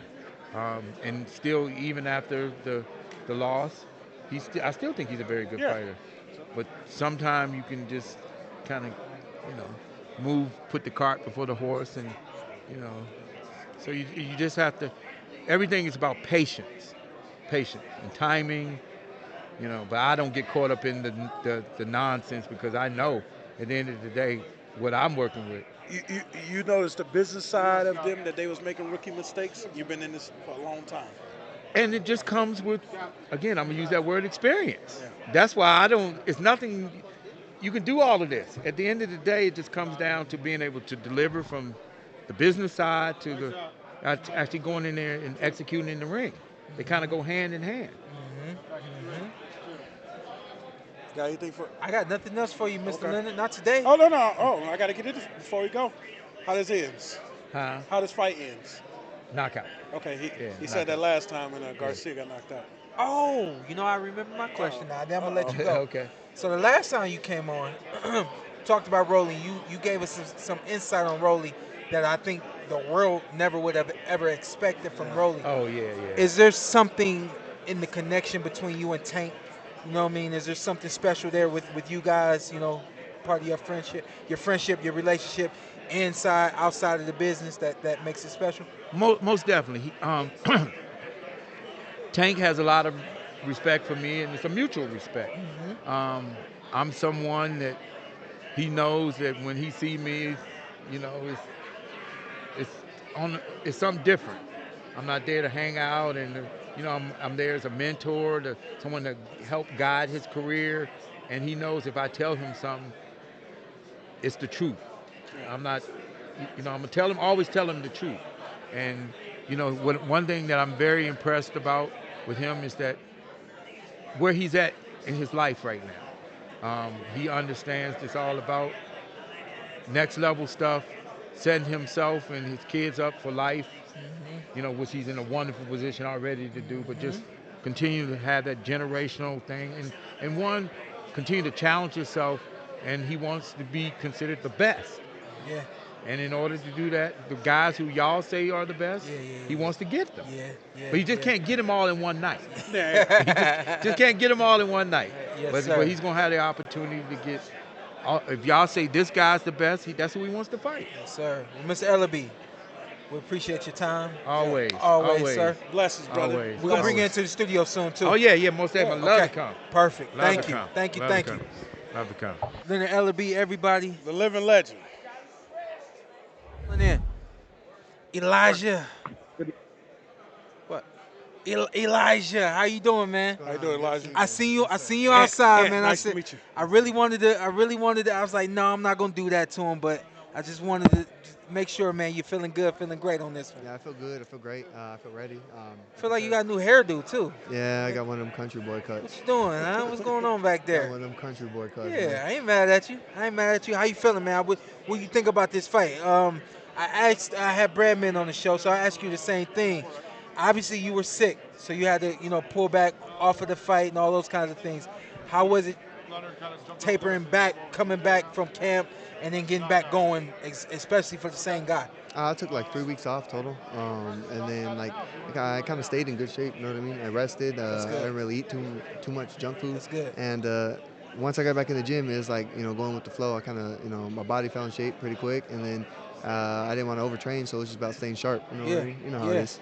What does this fight look like to you? How It's you a tough this fight's fight. gonna play out? Yeah. Really tough fight. He fought Benavidez at 168, and he gave him 7 rounds, hard. And it's not like he got knocked out. He got stopped on his feet. You know what I mean? So I know at 160 he's going to be, a little bit smaller, but he's still going to have that same dog. Still going to be strong, and he's a great counterpuncher. So I'm not I mean, I don't know what he's going to do exactly, if it's going to move or he's going to stand in front of me. But, I do know that it's going to be tough, and he's a great counterpuncher, so I guess stay on my toes. I think one thing we've seen from you is the heavy hands. Do you think this is are you looking to get in there and stop this gentleman, or is this a fight where you take what's coming to you? Nah, I'm going to take what's coming to me, For the most part, I don't really look for the knockout, you know what I mean? I don't believe that. I don't really look for the knockout, man. I break him down. Like, my last fight, Resendez, I broke him down and I caught him. That's what I plan on doing again this fight. But, if I have to box a little bit, I'm fine with boxing. And, I could cut the ring off. So, Your dad trains you, right? Yeah, right there. What are you guys doing different now opposed to when you were amateurs, when you first turned pro? Just a lot more, like you see a lot of people, I don't know, you see it on, I feel like the other promotions, you can't really fight on the inside, you know what I mean? I feel like I could box. I had no problem boxing amateurs, but, we had to focus on, if you're in a dogfight and you're not comfortable with, fighting on the inside, getting hit, you're in trouble, you know what I mean? So, we have no problem working on the inside. We're just getting better at it, slipping, countering, catching punches, rolling punches, and that's what we're trying to do. Working on the whole game. Working on the whole game. Because I could box all day. That's no problem. Yeah. I always ask guys that got the father-son relationship. Obviously, this is a moment in your life. You can't box forever. Dad won't be here forever. How special is it when you boxing, the round ends, you turn around, you see your dad in that corner? How special is that moment? I don't really look at it like that, to be honest. When we're boxing, he's my coach. And then when we're at home, he's my dad. But that's what separates us. Because we never really had that daddy-son thing. He kind of raised me to be a man. So you know what I mean? Came out working, huh? No. You know what I said? Hey, I lost my dad a couple years ago. My dad told me he loved me the last 5-6 days of his life.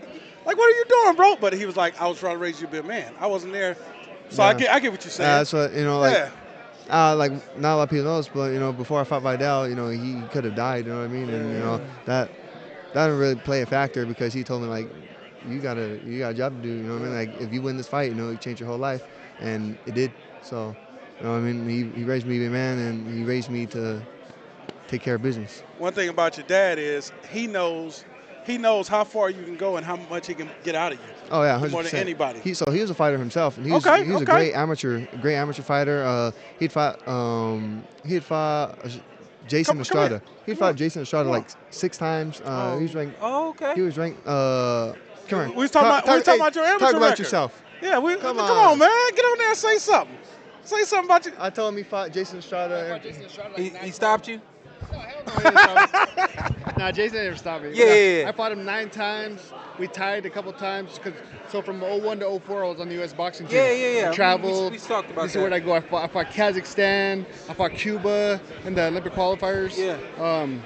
Puerto Rico. I beat all them guys, man. Yeah. So. I don't know. I'll tell you like this, kind of like my dad fought. You know what I mean? And he knows what it takes to win. He knows what it takes to be a world champion. He's trained with world champions. Yeah. He's been with world champions. So if I didn't have it in me, he would have told me to quit a long time ago. Did you fight Devin Vargas too? Devin Vargas is like one of my best friends, bro. Yeah. So I just worked this fight when he fought.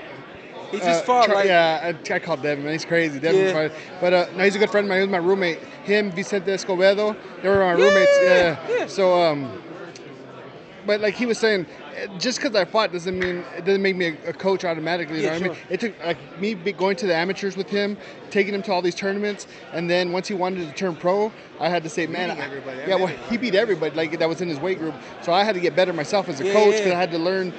Just because I fought doesn't make me a good pro coach. You know what I mean? So his style has evolved since he turned pro. Yeah. Because he, the power started forming, and he liked to wipe guys down. So he could still box if he had to, but James Toney, we're talking to James Toney, man. I take a lot of stuff from James Toney. James Toney, Andre Ward. Yeah. We use a lot of that stuff in his training. Yeah. And that's how that's how it came about. So that's where he's at now. So it's not like I didn't do nothing special. I just had to learn myself, you know what I mean? Because I never coached fighters before. So obviously my dad has, so I learned a lot from him. But I think a lot. That's what the problem with a lot of coaches. Like I'm not scared to like say I'm learning stuff, you know what I mean? I'm still learning as a coach, and I want to get better, and we'll practice stuff in the gym. But he's the kind of fighter that, like in a fight, I could be like, hey, let's try doing this, and he'll do it. You know what I mean? So you know, he's just I'd have to do it in the ring, and it'd be him just watching me do it, and he could do it in the fight, man. Yeah. So he picks up. So yeah, I talked to your son, and he kind of had to say, me and Shawn both had tough, hardcore dads. My dad used to have me up at 5 in the morning for no reason. I'm like, I get it now, but it's just like, I know you're proud of your son every time he does something. You probably don't say it, show it as much, but I told him, I'm like, how important how special is it for you to be able to train your son? I know he said you when you guys in the ring, I'm not your dad, I'm your coach. I'm his coach, man. It's all like, we don't even talk about boxing at home unless we're watching boxing. You know what I mean? Like, we don't talk boxing at home. Like, my dad trained me as well, so it was like boxing all the time. He'd wake me up at 4 in the morning. I got home one time. It was 4 in the morning. Woke me up at 5 to go running. Like, for what? Like, then I had to drive. For what? I had to drive 3 hours. He said, you're fighting in Yuma, whatever. We had to drive over there. He lied. There was nobody to fight me. I was number 1 in the country, like number 2 in the country. Ain't nobody there gonna fight me. We got there. Just drove over there to get the walkover. I had to drive back. No, it was a smoker. Oh, okay. I had to drive back. He said, they have a guy who wants to fight you. We're gonna fight him. So I had to drive back. Everybody's asleep while I'm driving. But so, anyways, yeah, we don't talk about boxing for the most part. He knows I'm proud of him. Like, you know what changed my mindset was having a grandson. Okay. You know, he got 2 kids now. I treat them totally different. Yeah, I know. They're not my kids, you know. Yeah, grandparents, y'all fake. Yeah. Y'all fake. Y'all fake grandparents. That's what you want to be as a dad, you know what I mean? But I'm raising men. I was raising 3 men, you know what I'm saying? I'm not raising, they're not my, well, now we're friends, but growing up, he's not my friend. You know, they're not your friends. You got to treat them like the world's a hard place to be in. Like, and if I treat them nice, you know what I mean, then it ain't out like that in the real world. So y'all spend a lot of time together because y'all talk just alike. Hell yeah. If I close my eyes, it's him talking. Y'all talk just alike. So the kids grow up, they learn, you know, what they learn from their parents, and I got to pump the good stuff into them. You know what I mean? So like everything you see, and it's a real I don't know what to say. Yeah. No, it makes you feel good because people talk good about your kids. You know what I mean? Like, I have 3 boys. He's not the only one. Like, my other one wrestles and plays football. The other one plays basketball. Mm-hmm. And you know, it's when people say good stuff about your kids, it makes you feel good. It validates what you did as a father. Definitely. Yes, sir. I might not do a lot of stuff right, but and I'm gonna shake your hand. I appreciate everything that y'all been about and what y'all doing since y'all burst on the scene. Thank you, man. And getting to get you on this show helps me to understand him more. Yeah. You know what I mean? So I appreciate you coming on. He ain't got a lot of friends, man. Like, well, none of us do. You know, I'm at home. Friend. Well, you know, like, hey, come to the ranch. We'll put a goat down. You guys, whatever you guys want. Oh, yeah, I got a goat. Damn, you just gonna put a goat down? Yeah, we'll put it down. You put it upside down. Yeah, we got it. Like, gonna put it down for me? Oh yeah. Coming out with the fam. We got sheep, goats, whatever. Yeah, man. awesome. We'll cook it up. We'll be out. But talk to you. Like, thank you. I appreciate it. Yeah. And hey, he trains his butt off. Like he said, honestly, I wouldn't be training him if he did. I told him, you smoke, you drink, you do stuff like that. Don't even waste your time with him, man. He hasn't done it since well, he hasn't done it at all. But I'm saying, I never had to worry about him. He's at home all the time, and he knows the time that I put into it, because I have 2 other boys. Like, my son, I want to go watch him play football. I want to go watch him wrestle and stuff like that. Yeah. So, you know, that's why I tell people all the time, I can't train other fighters. I can't imagine myself training this guy so I can miss my son play football. You know what I mean? Yeah. It ain't worth it to me. So my dad did the same thing with me, man. We wouldn't have got what we got. He had rules in place, and if I was breaking them rules, no matter how good I am, you are, you wouldn't be there. So exactly. I appreciate it, man. I really do. And I learned that from my dad as well, too. You know, but like, we tweak things a little different. You know, my dad's old school. I'm so old school, but I had to learn. You know what I mean? So I get people tell me appreciate you, sir. I respect it, man. Yeah. Good luck, man. God bless. I appreciate you. Yep. And we'll see you on the other side. Thank you. Future world champ right there. Thank you. Appreciate it. No problem. Yeah, I know y'all. This fam now. This family. What's going on, big man? What's up, bro? How we feeling about this one? My prediction? Yeah. My saying right now is that if we knock him out in 8, we can't be late. What the hell that mean? Don't be late. Nigga, you might. Hey, if you knock him out in 8, we can't be late. Don't be late. Don't be late because I think he going out Nate. Like, no. Don't be late because I think he going out Nate. Double entendre. Entendre, sir. What's going on with you? Man, I'm just enjoying the festivities. Yeah. We got here Wednesday, so we've been on go ever since. So I'm excited to see a action-packed fight night. That's what people telling you? People telling you it's going to be action-packed? That's what I'm seeing. Yeah. Like, we was at a press conference yesterday, Tank almost flinched the ghost out. Man, listen. Was that a flinch or defense? Well, you tell you tell me, son. Was that a defensive? I love you, Showbiz, because he broke it all the way down. I know. He went all in it. And I'm looking at this thing with my face twisted up like, come on. Like, what do you expect? This is a boxing match. Emotions are running high. Yeah. In some fights, there's actual true animosity. There's true animosity on the stage. This ain't like, if Terrence had flinched at me, I probably would have been still, because there's no animosity there. I got no reason to be worried. So you feel like Frank is worried? And you are. How could you not be? When he, it looked like a deflect, but it really was just like, you ever seen what Day was saying? Get your fucking hands up, yeah. I threw about 4 or 5 of them. I felt That's what it looked like. I felt like the hand came up and then he came right back. I feel like, it kind of is what it is. Sure, you just hit him? It would have made it better if you would just hit him? If you had hit him, and then we'd be having a completely different conversation. Right. Then we got to postpone the fight. I've been really hyped. If he had hit him. I feel like, Leonard feel like, I just have Leonard on. He said he feel like it might be over in 3. Just damn. like Charlie Murphy said, challenge him. Challenge him. I challenge anybody to be on stage, standing next across from somebody that you about to fight, and they go like that at you. I challenge you to not have some sort of something. I tell you right now, I was on the floor right in front of it. Here we go. I flinched with Frank. I jumped high. I know you did. Yeah, he was with the mic and everything. Shit out of me. So what you expect? That's a gorilla up there, man. Yeah. And he hungry. At the end of the day, and shout out to Showbiz, because I thought you was taking me where I thought you was going to go, and you didn't. At the end of the day, all of the talking, all of the flinching, all that kind of stuff, none of it matter. At the end of the day, when the bell ring, that's all that matters. I don't give a damn about analyzing somebody flinching at you when you jumping. Like, that's natural. Let's take away that. All right, his body language as a fighter, right? Yeah. Let's forget the flinch. Yeah, forget the trash talking. Yeah. Let's just look at body language. Yeah. Does it look confident to you? He in and out of the confidence. He in and out of it. Take the words away, because you don't have to. This ain't no spelling bee. Because at the end of the day, he don't know how to treat this. They said his first time. So that's what I told him. You know what I mean? I told him he ain't never been here before. When I first started doing TV, shout out to A.K.A. though, she would throw these jabs at me, and I would just take them. I took them all. Like, I ain't know how to respond. I ain't know I was able to respond. I ain't know I was allowed to respond. Right. And then we got off one day, and one of my producers said, hey, you're funny. You got some character. Give her one back. Yeah. And I said, oh, I could do that? Yeah. And then it was off to the races. You got to have this experience, and then you'll find your way. This is your first time, and Tank know that, which is why Tank treating it like, treating it like he the kid. It's almost like he, it's like he walking a dog. He walking his kid. Yeah. He walking you to school. Yeah. And my thing is, I wanted to match the hype. Yeah.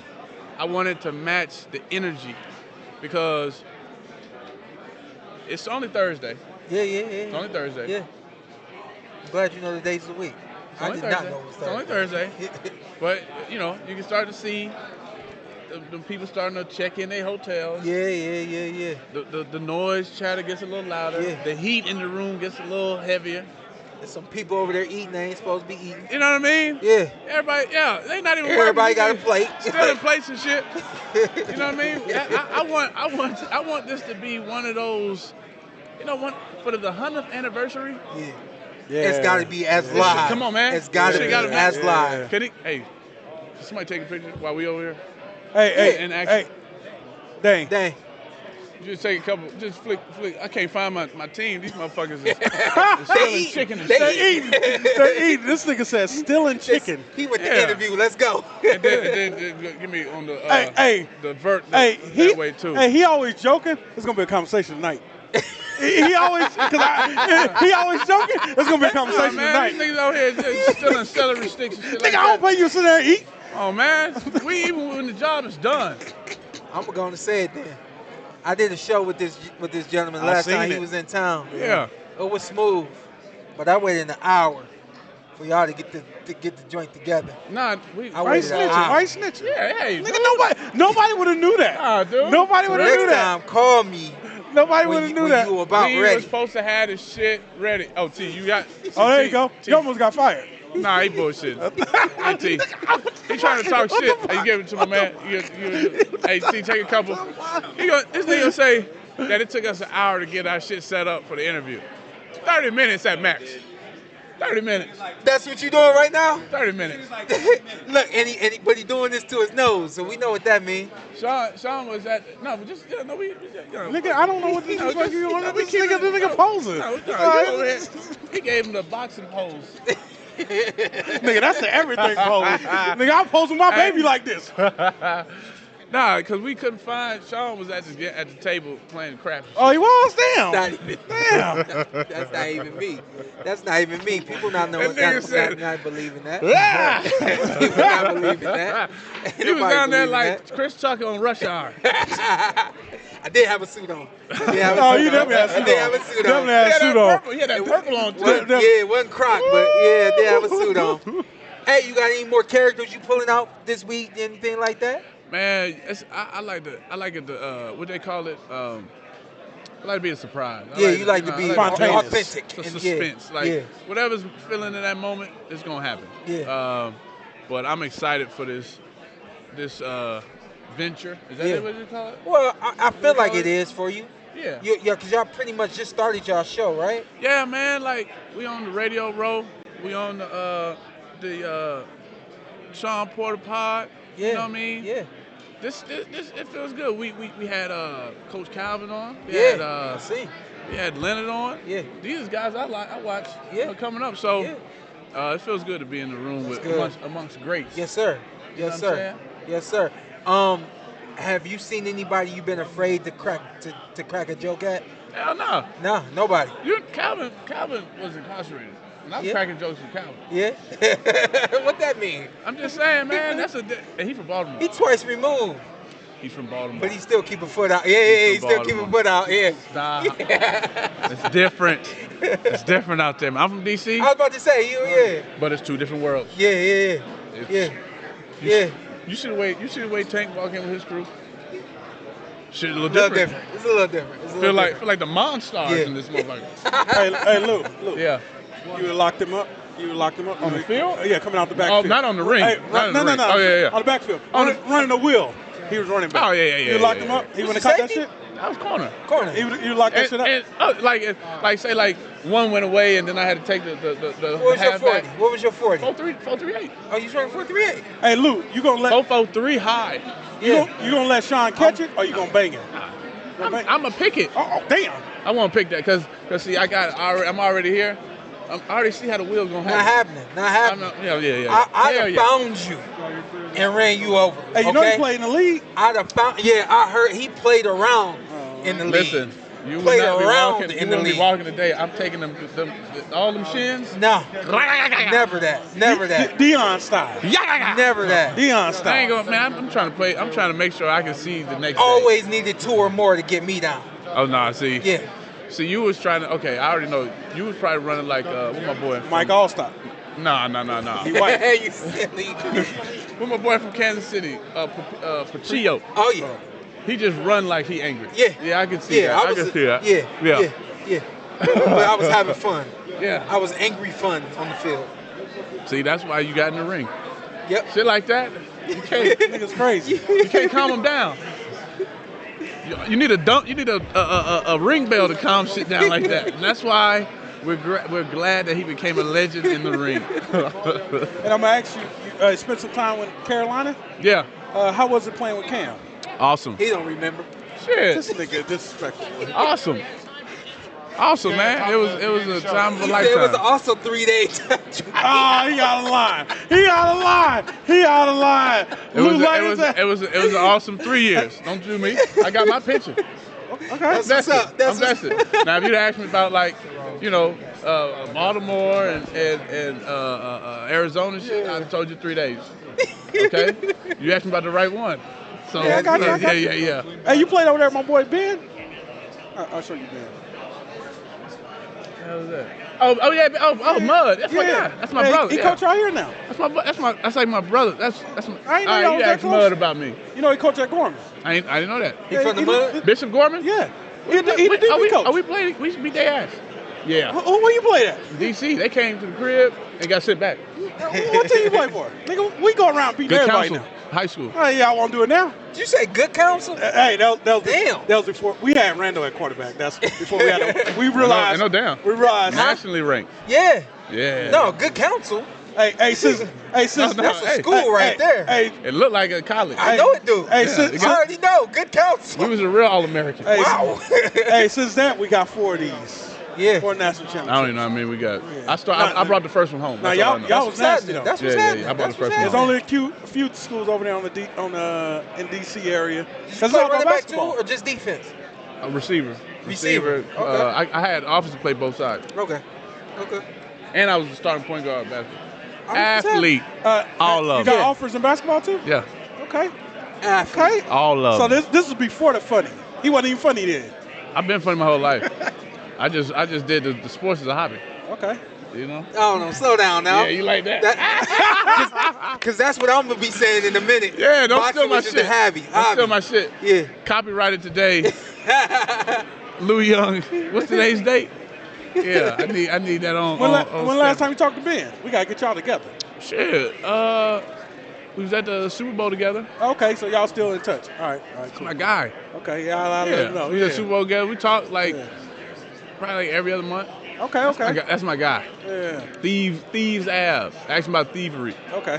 And we ain't talking about robbing. Okay. I'm gonna let you have it. He like shit you don't know about. Yeah. Shit you I'm don't gonna know. let you have John said 3 days. That's wild. it. He's still on That's that. wild. I can't believe. I had to, man. No, I let him have one. Yeah. And that's probably the only one I'm gonna get too. But Hey, man, it's so much behind this guy that you guys don't know. Jared. Check out his story. I think you doing a doc or something because I think people Man, need to know. you know what? Man. I don't want I'm to. doing my doc too. He been talking about this shit for 10 years. Come on, man. How many goddamn Showtime exclusives have we seen, man? They want look. My doc will be. You know what? I'm not even gonna do it yet because the story's still being written. Yeah. You know what I mean? The chapters haven't. It's 3 not even days close ain't to that. enough. 3 days ain't enough. He gotta go find some more. He gonna call it 3 days? He gotta go find some more shit to do. The amount of shit I've done in 3 days is a lifetime to some of these folks. Yes, sir. Yeah, Yes, sir. that's true. Agreed. No, man, I like kicking it with you, man. I Yeah. appreciate your time. Enjoy the fights, man. Enjoy the festivities. And I look forward to seeing whatever you do next, man. Oh, yeah. Yeah, what's next for you outside of Fight Week here? Shoot. I always like to make sure everybody, Yeah, follow I you. think I'll be in Alabama this For what? Wednesday. Celebrity okay. MLB, Major League Baseball Legends event. Okay. Did you play baseball too? I said athlete. Yeah. All of them. Hey, Dane. You know what I mean? Before you get No. Lacrosse? No soccer. so, wait. You're not gonna fight it. Chan down. This the fighter pose. Why do they always put their goddamn fist up? Hey, listen, this is the only sport that's got a pose. I dapped up Sugar Ray Leonard. He was doing this the whole time. Was he moving? Yeah. Good deal.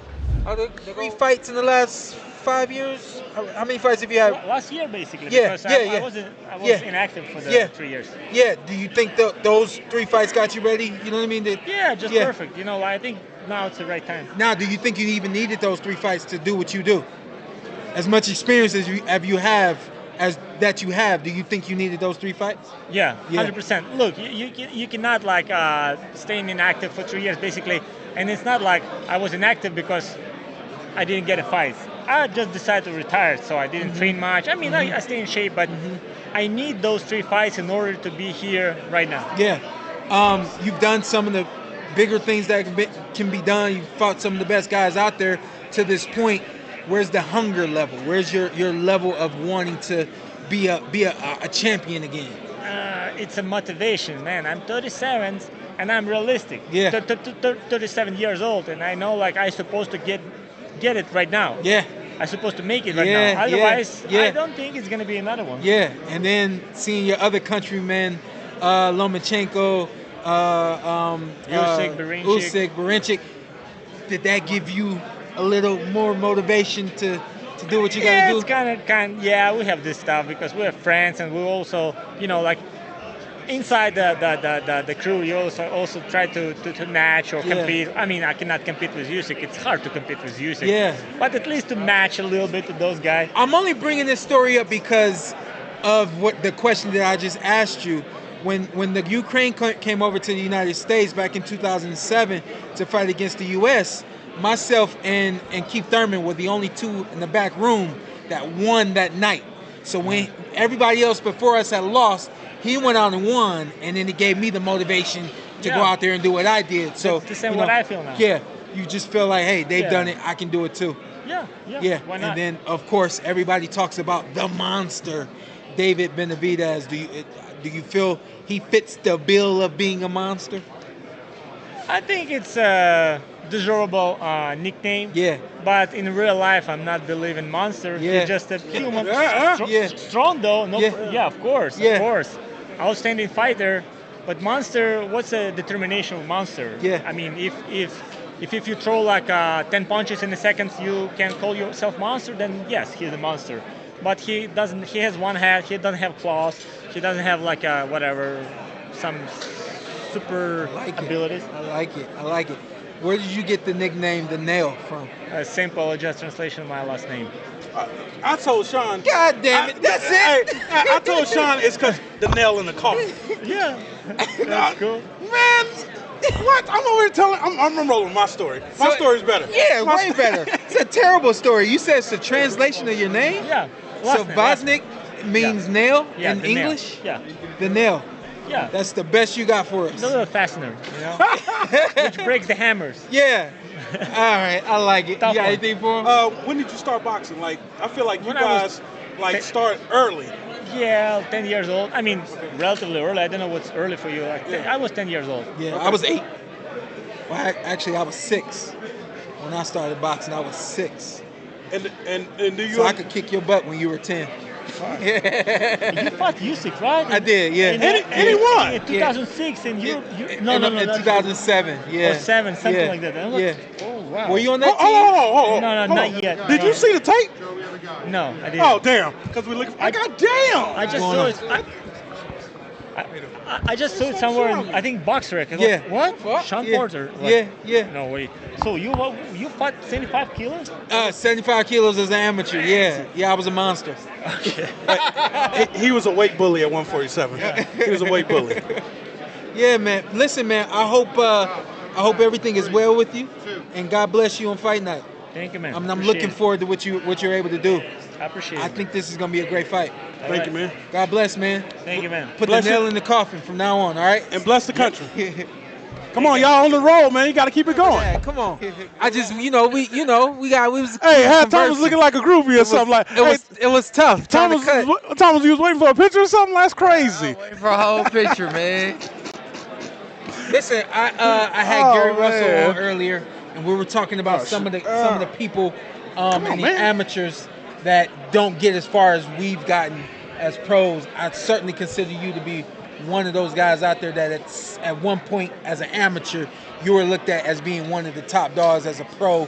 And then, of course, you turn pro, the business happens, things don't really go the way that it goes, or doesn't go the way that you expect it to go. But when I talked to you yesterday, he was like, man, what you want me to... I said, yo, you know boxing. Just come on and talk boxing. You know what I mean? Yeah, I love boxing, man. I was just about to say, and you love it. You know what I mean? Right, So I know you go back with Errol and a lot of the other guys. Shoot, me and you go back for real. Yes, sir. Do we go back further than you and Errol? Y'all the same. 12, 11, 12. No, yeah. I met you first. I was 11. Yeah. Where's that Kansas City? You was fighting the under 19s. I was in the ringside tournament. Yep. Wow. So we did. Yeah, we go back a a little long ways. time, man. Yeah. Have you been on any like podcast shows and stuff like that? There's a point in time I was actually doing a podcast with some guys from the barbershop, and I stopped doing it because my work schedule and things like that. But I do a handful when people ask. Like if you ask, I'll hop on you, my fam. So I look out. By all means, I love talking boxing anyway. It broadens your horizon on thinking of boxing overall. So. Did you stand here yesterday when Tank flinched at Frank? Were you in here at that point? I was here, but I was over here by you, bro. Because I was supposed to come on next. Really Crazy. My man was just waiting forever. Right. He told me he told me come over here. I was like, all right, let me be a real one. Go over there for my boy. Well, I stood right there. I'm being a real one right now. I'm being a real one right now. I got you on. Here we go. I'm just joking. But did you see a video of it or anything like that? Yeah, I seen the video. A lot of people analyzing it. I just wanted your perspective again, like as a fighter. I don't think enough fighters have chimed in on, the energy and the emotion that you're dealing with. You know what I mean? So when something like that comes at you, I felt like the response was necessary. Yes. You know what I mean? So as a fighter,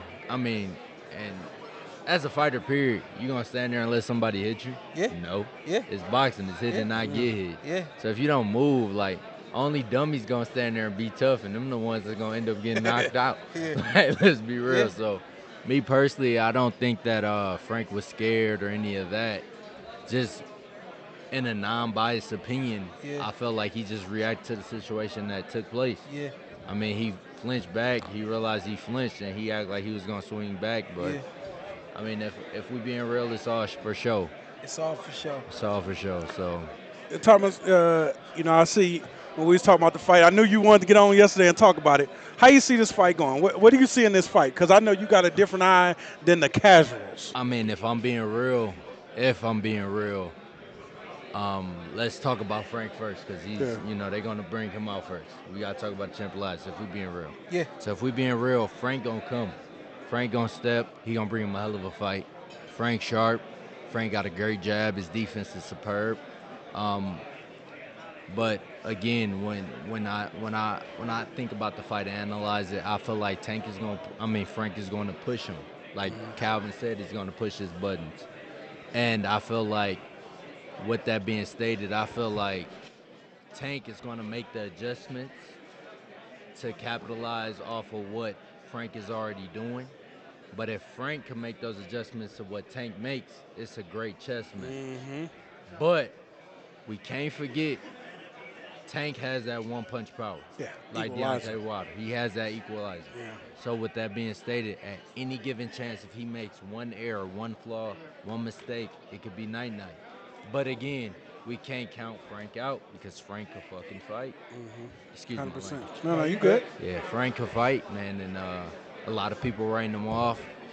I'm just excited. 100th anniversary, major fight, great fight. Yeah. Great fight. Great main event and co-main. Yes. Co-main is going to be really good, too. You got the monster right here. Yeah. You got Tank, and you got Frank. People don't give Frank the credit he deserves. Uh-huh. And if we being real, people have yet to see the best of Tank. Yeah. And I think, when we were saying it yesterday, I got Frank as a live dog. Yeah. He got a shot. For sure. Yeah, but people just count him off like you can't another victim. Nah.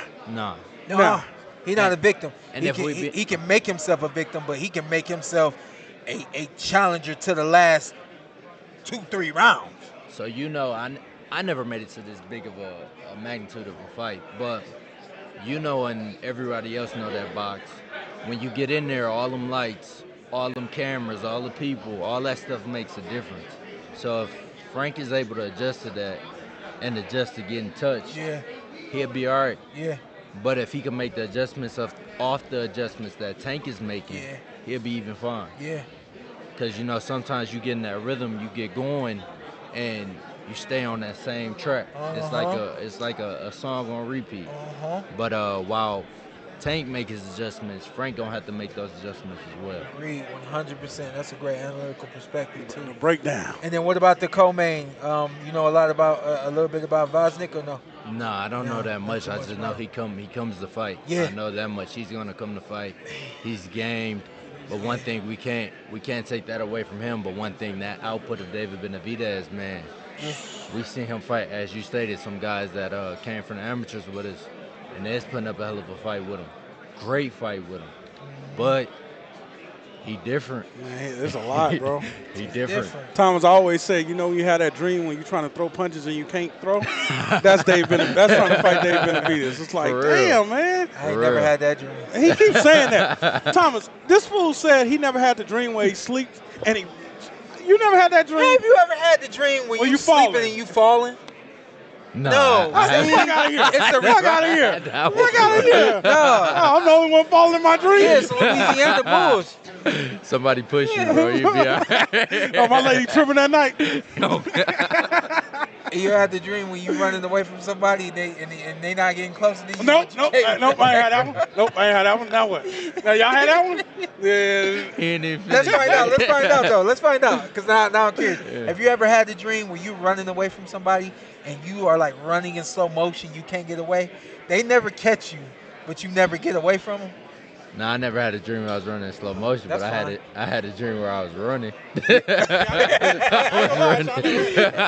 Hey, yo, my dad, a wild one. He said he had a dream that somebody was doing. They was getting into an argument. My dad said they pulled out a gun, right? Oh, wow. My dad said, visual. Yeah, my dad said they He said the guy pointed the gun at him, and my dad said wake up, Kenny, and woke himself up. Hey, I ain't mad. I done that. I said, hold on, you woke yourself up? Yeah. I had to. It's doable. It's doable. That sound realistic. It's doable. You need to wake up. Y'all stupid, man. Y'all stupid. Y'all burn this conversation up, man.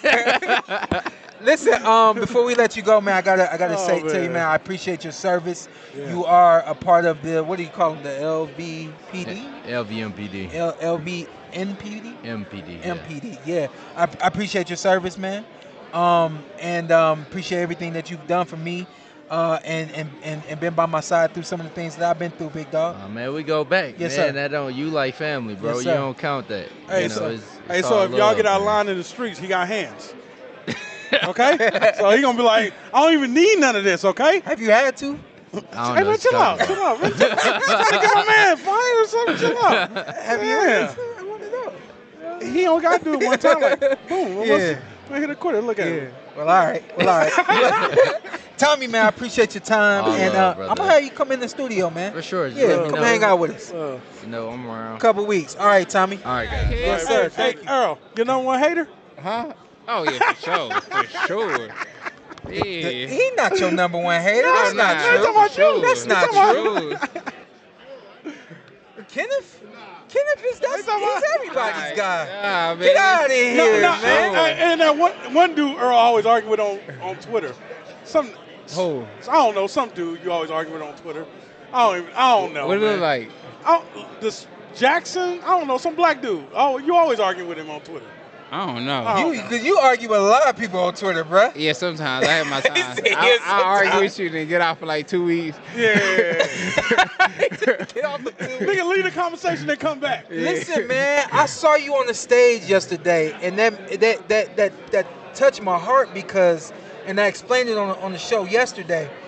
Our names are always on the promotions, but you never actually see us up there. Yeah. And I felt like, as a young fighter, we seen Golden Boy do his thing. We get it. Mayweather, this is your promotion. You not up there. Leonard Ellerbe is up there. Yeah. So for you to have Man Down Promotions and to be up there, I was like, my man is up here representing. I really appreciated seeing that. You know what I mean? Appreciate that. I ain't even think about it like that. I gotta wear a suit next time. Yeah, you gotta wear a suit next time. Are you trying to stake his style? Nah, I gotta show it. I'm gonna put him in the suit. He got a suit company. Nah, I'm gonna put him in the suit. Nah, look, listen. I'm gonna throw you in one. You got your thing, bro. You got your He don't like your style. That's That's what what he he said. said. He gotta say though, it fit him though. Yeah. Okay. All right, cool, Whatever he wear, it gonna get people talking. And I'm glad that you said that. Yeah. That's our company. That's Yeah. our line. We fit you to fit you. Yeah. You don't have to wear anything that you ever seen me in. Yeah. We put you in something that you like, that you picked out, Oh, yeah? that you designed yourself. Okay. We fit you to fit you, and it fits you how you want it to fit you. Okay, That's a double entendre. But no, I appreciated that. That being said, I think that now you have the opportunity to do what a lot of people won't do with this fight and tell people what to expect from Frank Martin on fight night. Yeah. You know, what I expect from him, I expect him to just the first part is just stay focused. Because I feel like Tank, I know Tank been at this stage, 100 times. And this first time Frank been at this stage.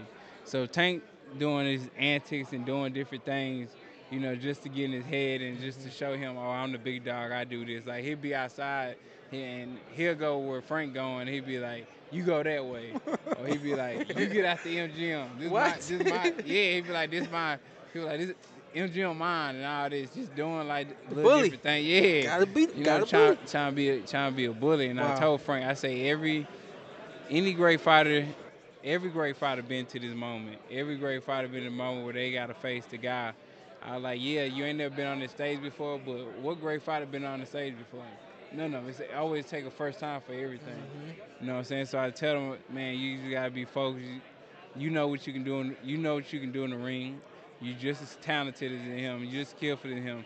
He's focused. He's think mentally he's gonna break you down. Just like you see Ellerbe talking about, he never been here before. He's been doing this. Tank been doing this since 2017. This and that. He ain't turned pro yet. They focus on the mental part. And I told him you got to overcome that to be great. Yeah. And all the greats went through the mental part and broke through it. Fantastic advice too. Yeah. Fantastic advice. The other side of the thing, have you sparred with Frank before, right? Nah. Oh, y'all have never sparred before? Oh, wow. Okay. Well, then but you've seen him work before, right? Oh, yeah, for sure. So what do you see when you see him working? I see a talented, skilled. I feel like he's definitely skilled when he got with Derek, because at first he was just all talent. Athleticism. Yeah, just athletic, just raw, athletic, like just a Midwest guy. Yeah. You know what I'm saying? Slow down. Well, that's how they are. The average people like, he's a Midwest guy. He gonna be talented as hell. Yeah. So you gotta come at him. So he was just all talent, but I feel like he got Derek, got him thinking a lot more and got him more skillful in his attack and, how he go about it in the ring, and he's more thoughtful about, different things he does in the ring. So I feel like, even with that aspect, I think he'll be ready. It's just going to be on him. I don't know 100%. It's going to be on him. Is he going to let the bright lights crush him or turn him into a star? And that's what makes the great fighters from the good fighters, the bright lights. So I think he can get past that. And I know his background. I know he's got a lot of family that's been in the NFL mostly. I don't think he's had anybody in the NBA, but he's had a lot of successful professional athletes around him. So that, to me, I feel like that's another thing that kind of people don't know about him. He's been in this atmosphere. May not have been in this atmosphere himself, but he recognizes it. You know what I mean? Oh yeah, for sure. Like his cousins, who he's super close with. He got he got a couple cousins that have been in the NFL, so he didn't see him firsthand, around that. But I feel like it's nothing like boxing, because when you're in the ring, it's just you, the other guy, and the referee to break the shit up. So it's way different everything else, and I feel like his mentality is gonna show Saturday night. And what I told him is plain as day. I told him it's only two things you're gonna do. You're either gonna drown or you're gonna swim. So at the end of the day, it's gonna be 100% on you. Ain't nothing I can do, ain't nothing Derek can do, and ain't nobody can do but you. You gotta have that dog mentality to where you like, I'm not going. And I think the best advice is Errol Spence. His first shot at the title, he had to go across the pond and get it and dog it out. Like I still remember when. Hey, I appreciate you coming to you. Man, I don't know if you came just to try to scout me or whatever. Nah, I was trying to be seen. I was in a suit. I was trying to be seen. No, I had a great time, and that was an amazing experience. Like you said, Earl, I know you call him a hater. I was in the group chat with him. I got nervous for you. I said, I don't know, Shawn. He putting it on Earl. He's like, chill, he got this. And then all of a sudden you start, and he was repping you up in there. I ain't gonna lie. Yeah, I think he seen a future fight. That's why. He seen money? Yeah, for sure. Hey, you guys, I got questions for both of y'all. Hold on. Let me answer this real quick. When we came over there, I didn't come over there like, oh, this is a future fight. But I remember when you had got in the ring with me, I said, you just gotta get a belt. And when I that night happened, I was like, I looked at you, I said, this is a true story. I looked at you, I said, that's the best guy at welterweight. When I fight him, I'm gonna beat him, and then I'm done. And I said, as soon as he get a belt, it's whenever they tell me. Nah, I respect you for that. When you dropped him and he stayed down, I stood up just like this, put my hands in my pocket, and I said, here we go, just like that. So, I respect that because a lot of guys didn't want to let me in the door like Keith, and that's why I would never fight. Because that nigga kept talking about some get back season and all this. I'm like, all right. Earl, so I'm over here arguing with my man right here. Yeah. He like, he gonna fight Earl about to fight Keith. I said, Earl's a bitter nigga. He ain't gonna fight him out of principle. Man, I go to my grave for a fight. I told him. I said, Earl is not. It's a principle for him at that point. Yeah, nah, it'll never happen. Go ahead. You said you got. But yeah, I just got two questions for both of you guys. September 28, 2019, y'all gave us one of the greatest fights, a classic. Yeah. Man, what did I'm gonna ask both of you guys? What did you guys know about the other opponent going into the ring? What you thought about the other opponent going into the ring? With me, I thought like I bet our thought is in reverse. I gotta say, our bet is our thought is in reverse. Shawn is one of those guys. He like one of the guys because I got a Malawi that we train and stuff. And basically, if you tell that Malawi to go through a brick wall, it's gonna try to go through a brick wall. And I feel like Shawn was like that, especially with Kenny. If Kenny told him that, hey, run through this wall, I think he gonna try to run through the wall. He gonna try to break through the wall. And that's how I felt about Shawn. I was like, this dude just gonna come with it. He gonna come with it. He gonna fight, and he gonna fight to the death. Like I'm gonna have to stab him and do a bunch of stuff. We gonna have to jump from everything, cause he gonna fight to the death to try to beat me. My thought, I was like, he don't know everything that I can do, and I said it's gonna take everything I got to beat him. And I really did feel like I was pulling everything out of my bag in order to. There were points where I felt like I was ahead of you, and then there were other points where I felt like, yo, I gotta come back. I felt like I was pulling everything out of my bag to pull out that win. But I felt like going into the ring, I felt like I was better than he thought I was. And I think you had already been saying that, but I felt like that before you were saying it. Yeah. I was like, I'm better than he know I am. I can box better than he know I can box, and I can do more things than he know I could do. And I felt like I was going to come in there and surprise you. Yeah, you did show me a lot of different things, because I ain't going to lie, like, even with, like, Derek, he was trying to tell me to do different things and do all this step up. I'm like, man. In the fight? No, in training camp. Oh, in the camp, I was like, man, like, I'm not doing none of that. Like, was it like we just gonna fight? Did it make sense was he showing you? Did it make sense to some of the things I did? Yeah, cause like you start doing it. You start stepping over it, doing different angles. And I was like, oh, okay, I see what he's talking about. Well, listen, man, you validate the coach right there. The 11th round, the shot. That was the 11th round? Yeah. Earl, what the hell did you think when this motherfucker said, let's go? Shit, what I've been thought, I was like, this nigga just gonna fight to the death. That was in my head. I was like, this man just gonna fight to the death. Like, I'm about to kill his ass. and I don't know if you know this now. Shawn shared this on the podcast. You hit him with a body shot in the 7th, 8th round. He couldn't feel his legs for a whole round. Oh yeah, I went a whole round. Look, if he knew that, he would want to stop. His punches was low. His punches was low. That's his pedigree. His punches was low. Why kept him in the nuts? His punches was low, bro. If the refs don't say nothing, yeah, you did what you supposed to do. That ain't got nothing to do with me. Yeah. I hit you in the head, thigh. If the ref ain't saying nothing, hey, I'm not saying nothing either. But now I went back to the corner. Like, hey, ref, I'm hitting him. I went back to the corner, and my dad was like, "What's wrong?" I said, "Nothing." He said, "No, tell me what's wrong." I said, "Nothing." He said, "Shawn, what's wrong?" I said, I can't feel my legs. look, man, my dad, I don't know if you know about my dad. Body work. My dad looked back at you, and then he looked back at me. He said, yeah, he been hitting you low all night. That's their game plan. He said, just stop moving this round and try to, work some other things. My legs did eventually come back, and, man, like, honestly, man, we ended up being a hell of a fight. I never meant to do it, but I hit if you watch my fights, I hit a lot of fighters in, like, their hips and stuff like that. And, I mean, the refs never said nothing. Well, we know you break people down. This is the Errol Spence style. After that fight, did you guys realize, like, as soon as the fight ended, that was a classic? Man, did you know that was a classic, like, as soon as it was over? Nah. Then when I was like, obviously I'm rolling with Shawn, but after I'm like, damn, we just got one. Yeah. I'd ready to go to the club. This nigga. I know you wasn't. Shut up. Oh, God, I was in the club right after. Oh, God. Yeah, he was at the club. He was in the parking lot. Unreal. Yeah, He was out there wilding. He was out there. Errol Spence has grown up, okay? Yeah, Errol Spence is on the farm now. Yeah. He driving, riding horseback. But at that time, I was clubbing. Like, people, like, it ain't no boast or anything like that, but I wasn't as wild as Adrian Brenagh. Yeah. But, like to have fun. Yeah. I was young, like to have fun. I was having fun. Yeah, for sure. Before we let you go, your future, what's next for you?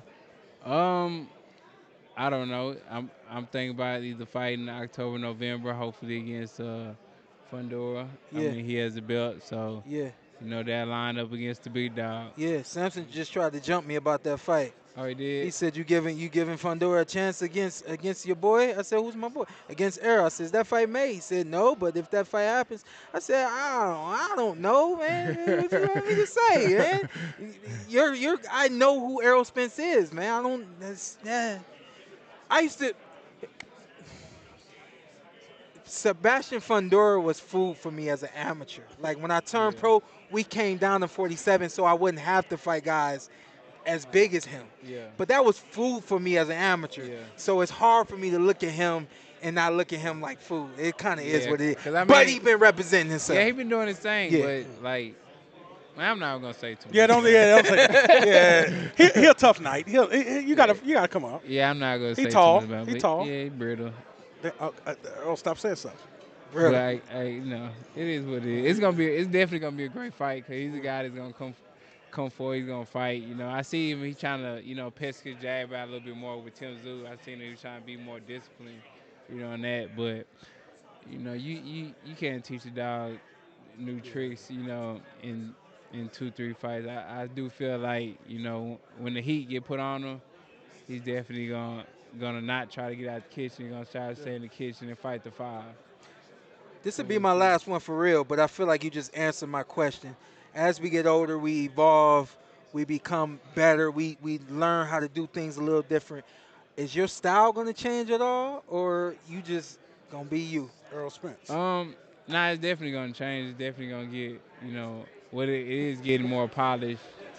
But as far as, like, my style, nah, it's not changing. Cause, if I smell blood, I'm going to go get it. Yeah. I appreciate you for joining the PorterWay Podcast. Appreciate it. We'll catch you on the next one, all right? Yeah.